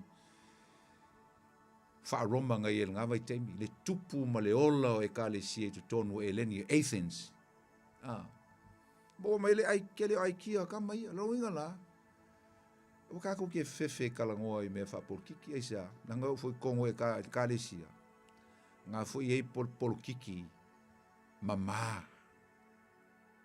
supposed to be mama tau mama wangi ia wa foi kongo me kalesia se mo wa foi por kiki elelea nga ora foi pa loka foi me va penga i kongo e kalesia do you know what I mean e me fai langa oso ingale ia me fa por kiki elelea kongo le vanga as long as e fia pe matau le tai i le atua okay ale por kiki okay ale por kiki lang ol fatem kala si lo ka esel manga i ol fatem kala si lo ka ko ola ngi kai ole demo tangata e mai le leo tangata means the rule or the power will come from citizens mengale wo fai palok sil taua ola mtau pule ngo tu tala no ai salo pole lua e vai asu masina telu ai no fia tala no ai le mtau punge ole polkiki in a good ways pe ngo fe kula mkanga o ke le fa au se spiko po fa au se spiko si ka ko malo mai pesi tatu malo fa infate tainga no way I have to stand in the middle and pray for the whole country. And that's what we're supposed to do as pastors and leaders. To tulo ngā tutonu. Ma te talo ina ia sao le filifilinga an siksengi. Nang o siksengi ko kasi o tatu malo samo. Ese el tau o siksengi tu. Tasi ese angau whailonga leo e ala lana palota. So pray for the integrity, good conscience, honesty, pure mind, ina ia whai ai le pālota, ele tangata sitseni, ina ia tulai mai le teitai, e manui ai tangata uma. Whoever, se po ai a o le teitai, e manui ai le atunu. Praise the Lord. O Yesula, o ia o se taitai le lei. He's a good leader. Mai maupeanga whapenga umaka i kai o malo. Ako vai foi a Trump ia oka. Manga ia mai foi le fua makanga. Aisia, a mea lea. Whawhenga penga o whakula mkanga. E langa me visi laulangi. O kai kai. Kai kai. Pe ol mele pe lo fiko ai le fa ko mingisi mal fa tem kala sir kai mingi fiko ai they are clashing.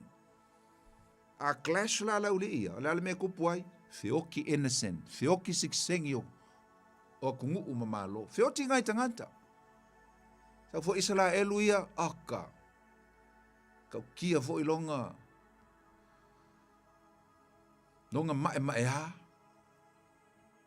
A o tangata o le atua e tauna whai ma se iwa ai. Consider the life of citizens. Tangata. Tangata o nei tamaiti manai tina. Manai tangata mātutua. Ai. Tai.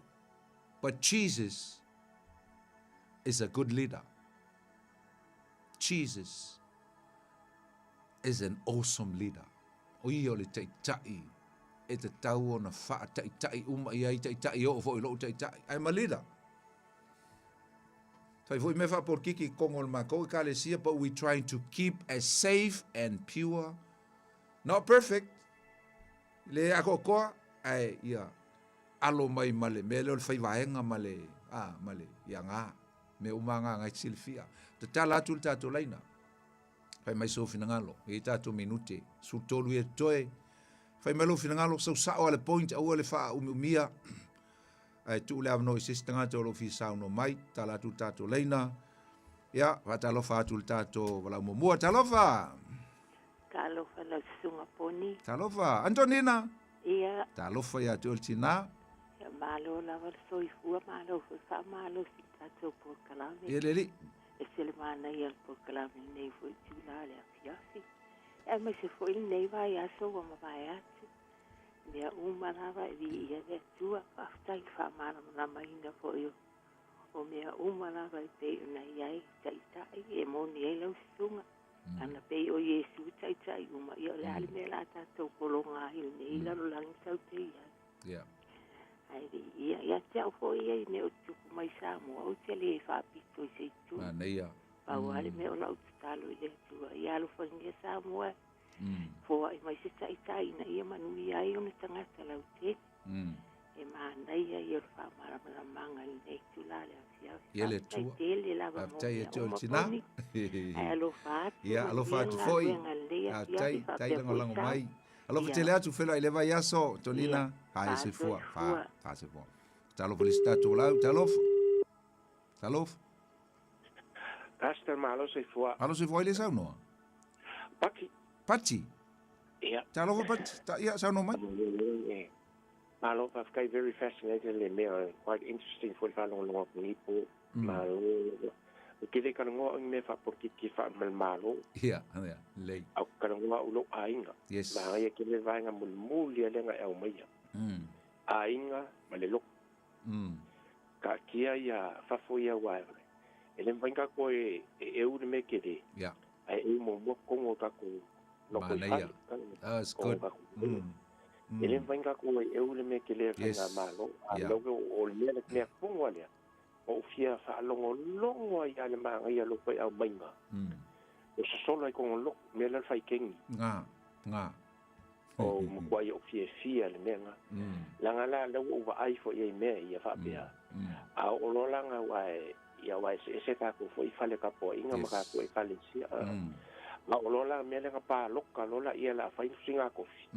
Ia o mai o malo ai nga manga e fa kula ko su. Ai a fai lo. Ja. Si asia menga ka Maneia koreksa po maneia tele pat. O lau vai fe mo ka ko e o fia ko inga mele. Ele penga ke enga langa le ka ke la no malo melen kuli mai ki a polo sa ngo fo la la. Mai kongwa. Al manga e foli si maula nga si mai. If you asa ka ngilanga le wo defeated e sulia ya sa ka ni. Amen. Aka ko wa ya ele mpai le aka ko ila lo ki a polo. Yeah. Ka fa ka kali ka ni se yo o le la ka gwirkingo se yo ka ni la fo ya ile ki a polo longo ngo fo anku ba wa ile fa ye ko se afi mo ka ko se mang el mele na polo pa lo ya ile iso ni le ko se afi mo ka ko sa ni le ko mo o ye malanga o angel le fa se ngi ka ko o le mang ya la fa longo le ya ya ka ko sa o ngai ai le como e kalesia ya maneia fa tai pati mo ya e ke kau kala ku le kau fa alia le ku mele ke ya fe kai le malisi vai ngai ke oi yes ya the truth will set you free mangia ke le fa tai pati alo fa tele atu pe la ile vas fase boa fa talo fa tatu la talo ya talo fa Jacobo. Okay, ho ya. Talo, wa mai oi. Ya, mau ia fa kai. Isi o foi lava ia solo le. Ia. E me si nga era ka po, po si nga fa marski. Mai ka ko fa ma ka ko do paso marinha sia. O ka se maka ngofi. Ia o ko langa langa le ye se fonga le ka ku ke. Oh. Yeah. E ko vai a koi meu ku mai sa mo ia. Ko ye meu e ka ko la ngi. Ka o ko spa ia fa de mu ka mo ka ko. Ana ia. Ne o nge ka ko vai e mo ia ka ko u pen fa malos. Ia ngari e nge po kala me ia. Para no ko ama lu ka o foi. Ne se fo ia was kai fo sunga e mo ka penga ingal ka ko kala me. Tai. Peso uma poni ele fa ngofi. Yes. Tai te talo. Io pengalo le ko le penga. Nga pelo. Ia. Kero pasam sama ngo ye. Ya ke sa ini mai ko ngole le nganga maloko. Ia fa kero sunga. Tai. Alo fatu. Tanto fra ia ba yaso. Ia, ko fra foi. Ia, fase fo take fa. Fase fo. Atalo for stars wala talo. Alo va la sunga fonki. Alo fa. Oi le sa no. Eu dau. Oi le au talo fa to le uso. Wa amai. Wa ne swafa. Ia va ku la sunga. Ia. Ia, la ngonga lava le fia fa ngai kia na fa ma la manga so se mea. Tai. Ya se mea. Fa le kongwa. Mongi a fu ma lama ka ko. Si fio mama i roa le fio ifo ma le fio ai. Ia. Ya, fa ma la manga le wa mai me wa fa ma la ma ke de. I ro ngai ka. Tai. Ya le me ka si lava ya ka kolo ka kalo lava ma. Uia kun mo le panga ma ka po e o foiva. Tai lava. Tai. Le nga ka fo ya ki o ya ngi se la fa nga nga lo ko va mai no le ki o. Ia la. Lo kalo mo ko ma lava. Yo. Moni lava. Ia le foiva le. Por fola ma mai le upu. Tai la. Mo ma nga fo o ma ko. Yo le alo sia kwai la por kala me fonki. Tai lava. Tai le lango mai. E kuea ki oi kai mo la ko foi por kala me nga i ma ko ma la. Ia. Lo pa ku kinga la inga ma fa ngau. Ia. Papena foi lo fatu i se tu ainga. A tu tu fela le vai aso. Ia, fase fo le au. Toi foi. Fase fo. A talo fo tatu la. Talo fo la. Talo. Ia. Oli. Oi. Talo fo. Fa longo lo so fu el nei pe mo. Ia o nge ia la o se nga pa. Oi. Pa me ti campo so ka. Po kore o nge wa. Ia, manuia fa muia tu le lo aso so fu. Ia tu el tina. Ia tua pa ke de la. Tele tau sanga ia le li. Ia, no wan. Ia, fai me sau nonga langa le la. Ri chau mal tate. Ia, fa kai la mo la mo mai ke lo o mai ngo. O te ti la le kio a, o ki mai. Ia, sau no mai. Ngai le. Lo mai nga ma mai ne fa politik ma minority me fa te nga. Na le ku mu ke la lang me pa ngi. Ale a pio mai o ka ku kai stili le. Le o kai do fo kai do ka ai. E mo ia e le pai go ki e go poka e pai go ki e ka manga kua le pa ma o ngi tu le ye u mai lo ku uma e ka stili la e le ma e lo o mai no le ka stili e mo ala ka i ka ma malama mo lo ka lo le ye le ku le ka ke ka di ko wa ye le le wa e le ya ta nga ki a lu lo e sa me la ye ma ka se ku lo sa me la le ma ko ko ia nga practice ia le alai nga au le ku a fa te ke lo pe lo pa nga pe ke lo pe lo ko lo pe ke lo pe lo so ia e pa mangalo ia e a ia on kai le wa la wo ye su ya o te so le ngonga la e ma lo mai ngom ka a wa e lo le la ka ka lo e ko nga wa le ka ko wa ile ia te ko nga maliu sa ka lo nga yesu e ka ma no ngo yesu aku pun papa la ngi ngo yesu dice dice eu ka ji ara sa ka e vai upu nga le lua ole a ko ora pa US polisi mana te se ma ga yo la pio le tu le mai pa pelo ngalo pa yo la po lo ngai ku kam ka e ti le lo le sa ka ni ma e bongi le pe se su ro pongo o aku ma aku moku o ainga e fa pera ai ka ma lo si la ro ko nga ka e ka mo wa e ko ka e se ma ka mo pio yesu yo wa nga pio mai ngai ia makuro ko ele ke le sa mo wa pa ku le ni ya ki lo pia ko pa le se lo ko i le bola ke le ma ai yo ku ya le lu pe ka lo ngai mo ko nga ka e o mo le ko ala ka ke le ba ai wile ele si le ni sa ka lo ma ni yesu la ni sa ta va venga ke au ke le lu pa i pa mai polo mi ka ma ko mo sa mo ka na ko pa lo ngai o ki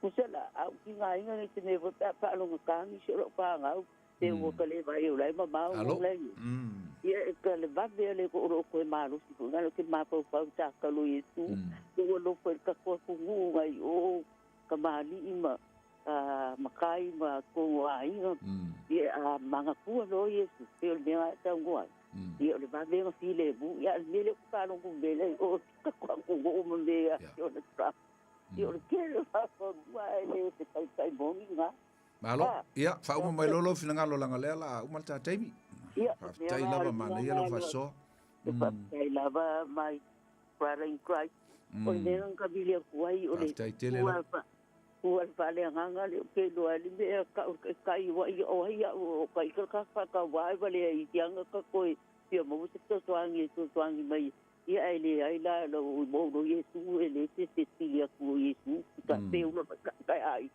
au ko mo nga ka wa nga wo ki ti ke le ka ku le ia fa tai lava ia man ko me lo ia filo foi leva ia soltato por calame ia pa ma ia ke la le tu ia foi lo aso soifua ia mo ni o me alo festeli mai na ia walo ai tu filo leva ia so oli tai lava tu tinava la mai ia fa mania le tu ai lo tunga mala no pala ma tio plekua tai mo famia ia pa tai la ia soifua ia pa soifua tai ia ai le i faia le tatou talo ia ona fa mai atua ile to fa mana tu atu Yesu o le te ile lei wow o le te ile lei na lu ai o mai fa manuanga mo lana maftanga amnianga mo lona ainga amnianga mo lona nu amnianga mo lana ekalesia amnianga mo lona tunu apenale se manatu o loo pia fa manatu atu ia tatou lea o ia foi e lo nei tangata fa tau va ia oe malou finangalo me te finangalo o ia ma e loto ia i fai nei so i fuanga ana paul meo le fa malosi male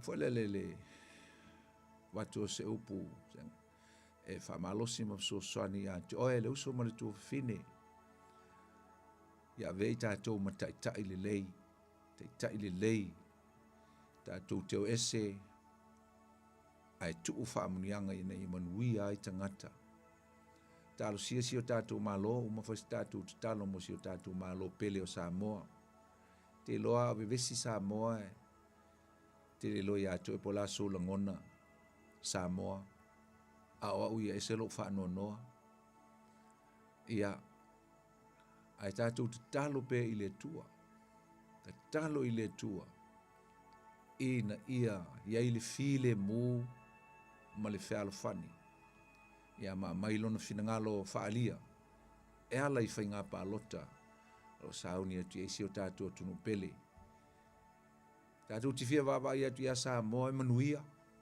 ioe nuinga po ai lava le teitai e tusi a au ia ile a au le atua ma fili se fainga malo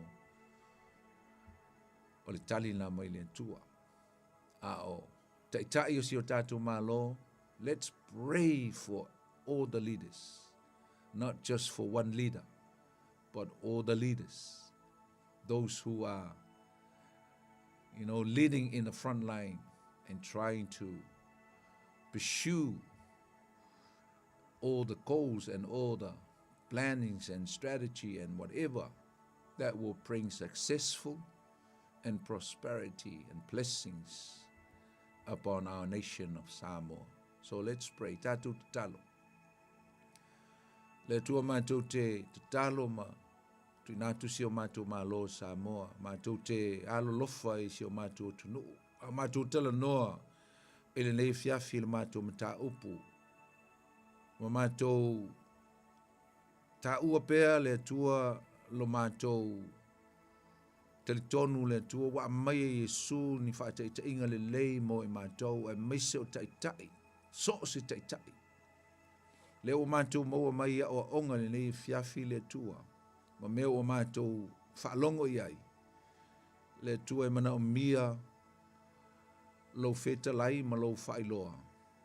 Ma ia so swani si o mātou malo sa moe ala tu whainga palota. O lo alo atu iai isi teimi o ilumanai. Whaamanuia i tai umalava. Mai se tai o lo tūlai mai le nei teimi. Mo le malo. Whaamanuia i tai o e kālesia isi o mātou tunu. Whaamanuia i tai o nuu malala whanga. Pulenga ali ima whaipuli. Le ngata i lea o tai o matanga luenga ese i ei loa malangona i la tau le tāua le tua.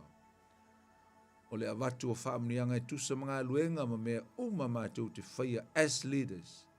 E avatu ai whaamnianga ma afianga le lei mo le manuia o tangata o lo ola i tutonu o le ai ma le sosa iete. Whaamnuia atu isi o mātou malo Samoa, le ao le malo ma le masiofo. E ngata i lea o tangata anu uma si o mātou watu nu o Samoa.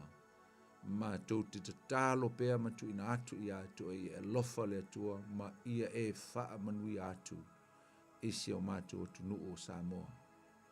Ia whaamnia mai fo i le atua i le na nofo ma le au mawai o tangata i so se atu nu mai se fo i New Zealand nei ma aukilani nei.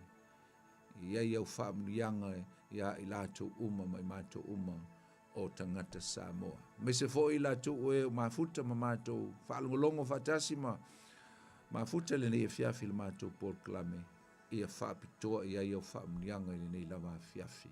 Le tua e atu e le vi inga ma le whaamanu ma le whaaneitanga. Tu mau ia atu e le mamalu ma le sisi ese. Mai le whaatau waa ia e mātou. Ia vi ia lo swafa e whaabavau. Whaafteitele Yesu. Amen. Ya, sa mol tātou Paul Klame na leva yaso tu o le upenga i le loto i le wha moe. Ia o le a tātou whailoa i le waias fau, tu e wha wau ai i le tātou mta upu. A maise, ia, o le talanoina, o le amtanga o le tusi nei a ngā luenga. Ia, po whea le me ngata mai ai i le tātou talanoa. Ia, o le nā o le a whailoa atu fo i atu oe. Ia, sa loa le waiaso o le masina fau, le fofanga e whaieni nai Bible Studies le mātou e kalesia i po le maftanga le Harbour Praise i Papakura. Ia fiafi o so sā po le lima, po le ono le fiafi e toi whailo atu. Ia, i le wha moe fia whaienia o onga. O le tuspa ia mai se o le tusi e whaalinga.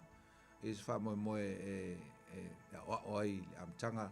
Ia e la tovula e fia i le po lele me fa apol kalifa ia ma fi fa longo le upo le tua ia na la longo atu le sa tonu le fa ungo le masino yulai matai ia na ia mato Bible study ono lo ia indis fa moe ia mo papakura e fia si atu ele atu la au le tu stemi luminai ia ai no na longo atu o e pe afai te fia pe afai le fa le lave ia e mea si o tu e kalesia ma me whaale ainga e leisa o me whai fio sa ia na e sua tu lea tato mafuta ai pe a whaitau nuina ia mo le teimi tato whilo ai il waias fau ia o lo la auto au na nei o poni fonuti wha soi fuia mo le teimi God bless you all.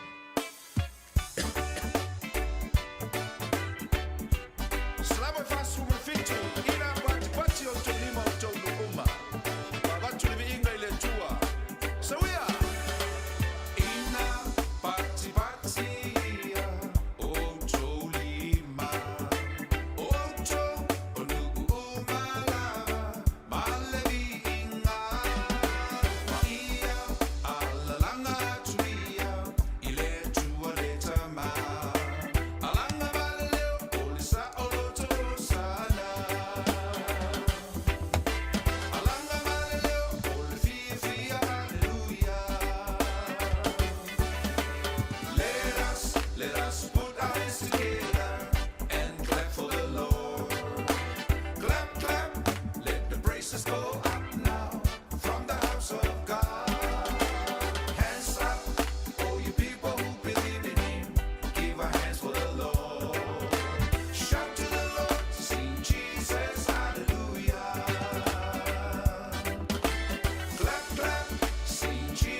Ola si fonga manta ngo fiutsunga fa fianga pasta poni fonoti ia manisi no fatunga mo tatou ile nei fu vanga la fiafi tabulunga toi fu malanda tautua pe ona ile tatou por kalambe ole tutu le upenga ile loloto ia ile amatanga fu ole nei va yaso fa penaona so sone toi fu mo le telo le tatou mai se lava ole nai te su ele fionga pa ia le tua.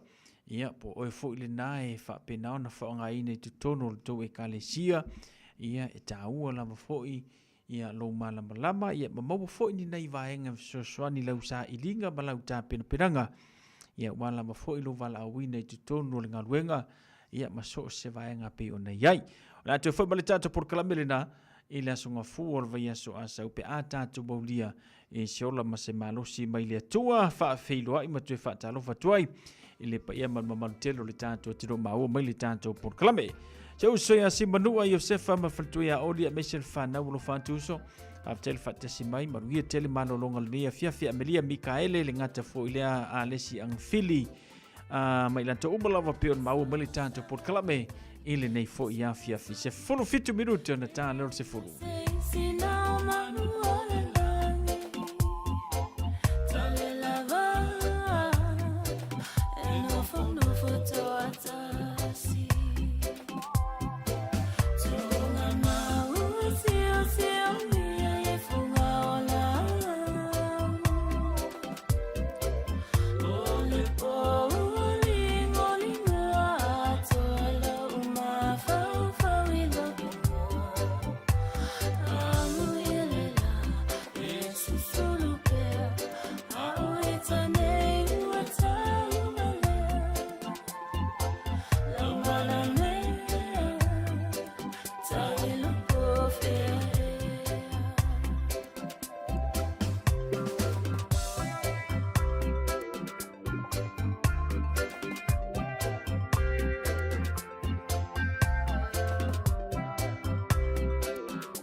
matangi e uangi ua lola ua pe au o le sami.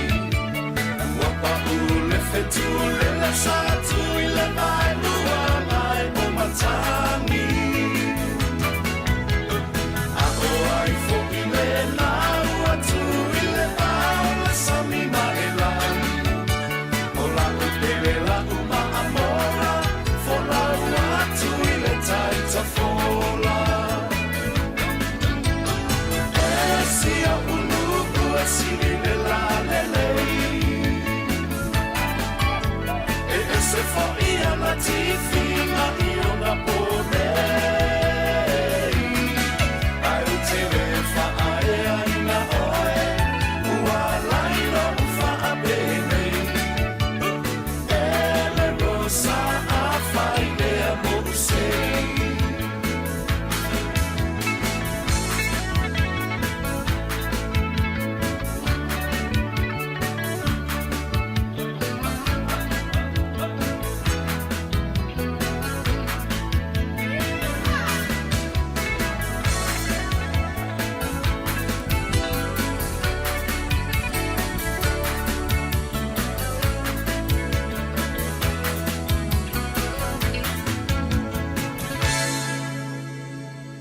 Nai whawhiwhianga o le nei fwy vanga le whiawhi mai le Tatiana. Whawhiloa i atu ia ma whamanu i atu malolonga le nei po ia soloi so whaneru le ngata fwy lea i o nei woma nei paanga pe o nei e Malia Mikaele ia mai lanto umalawa pe o na maua mai le tātou tautua i le nei fwy vanga o le a whiawhi. Masalo le ua to iwa minute le te toi o le tātou ponkalame e o manatu fwy o le tawalunga ili nao le tātou maftanga. Ia pe o nei ili nei vanga le whiawhi ma le tautua a le Radio Samoa Sfululima Iwa Tolu a mo. Au lo fatu mo ilanto umalawa foi pe o maumale nei a whiawhi tātou porklame i le pesta le nei mali le tamaitai a tau whaukatini au kuso ma le tātou ata foi leo le tautonga ngau sia. Salua e koe kaumanga kua le hakarenga. E ilana ia tātou musika e koe whaasolo nge iau mawhauwhaunga sa au nei lole le te moe ia whai mo sau lotu e moe ai manuia tere malolonga le nei po manuia fui whea mga ruenga le nei vai aso pero i tātou le aso lulu le lofo maranga le lei o le tua sau si whanua seu whaasoi foia.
Shake up.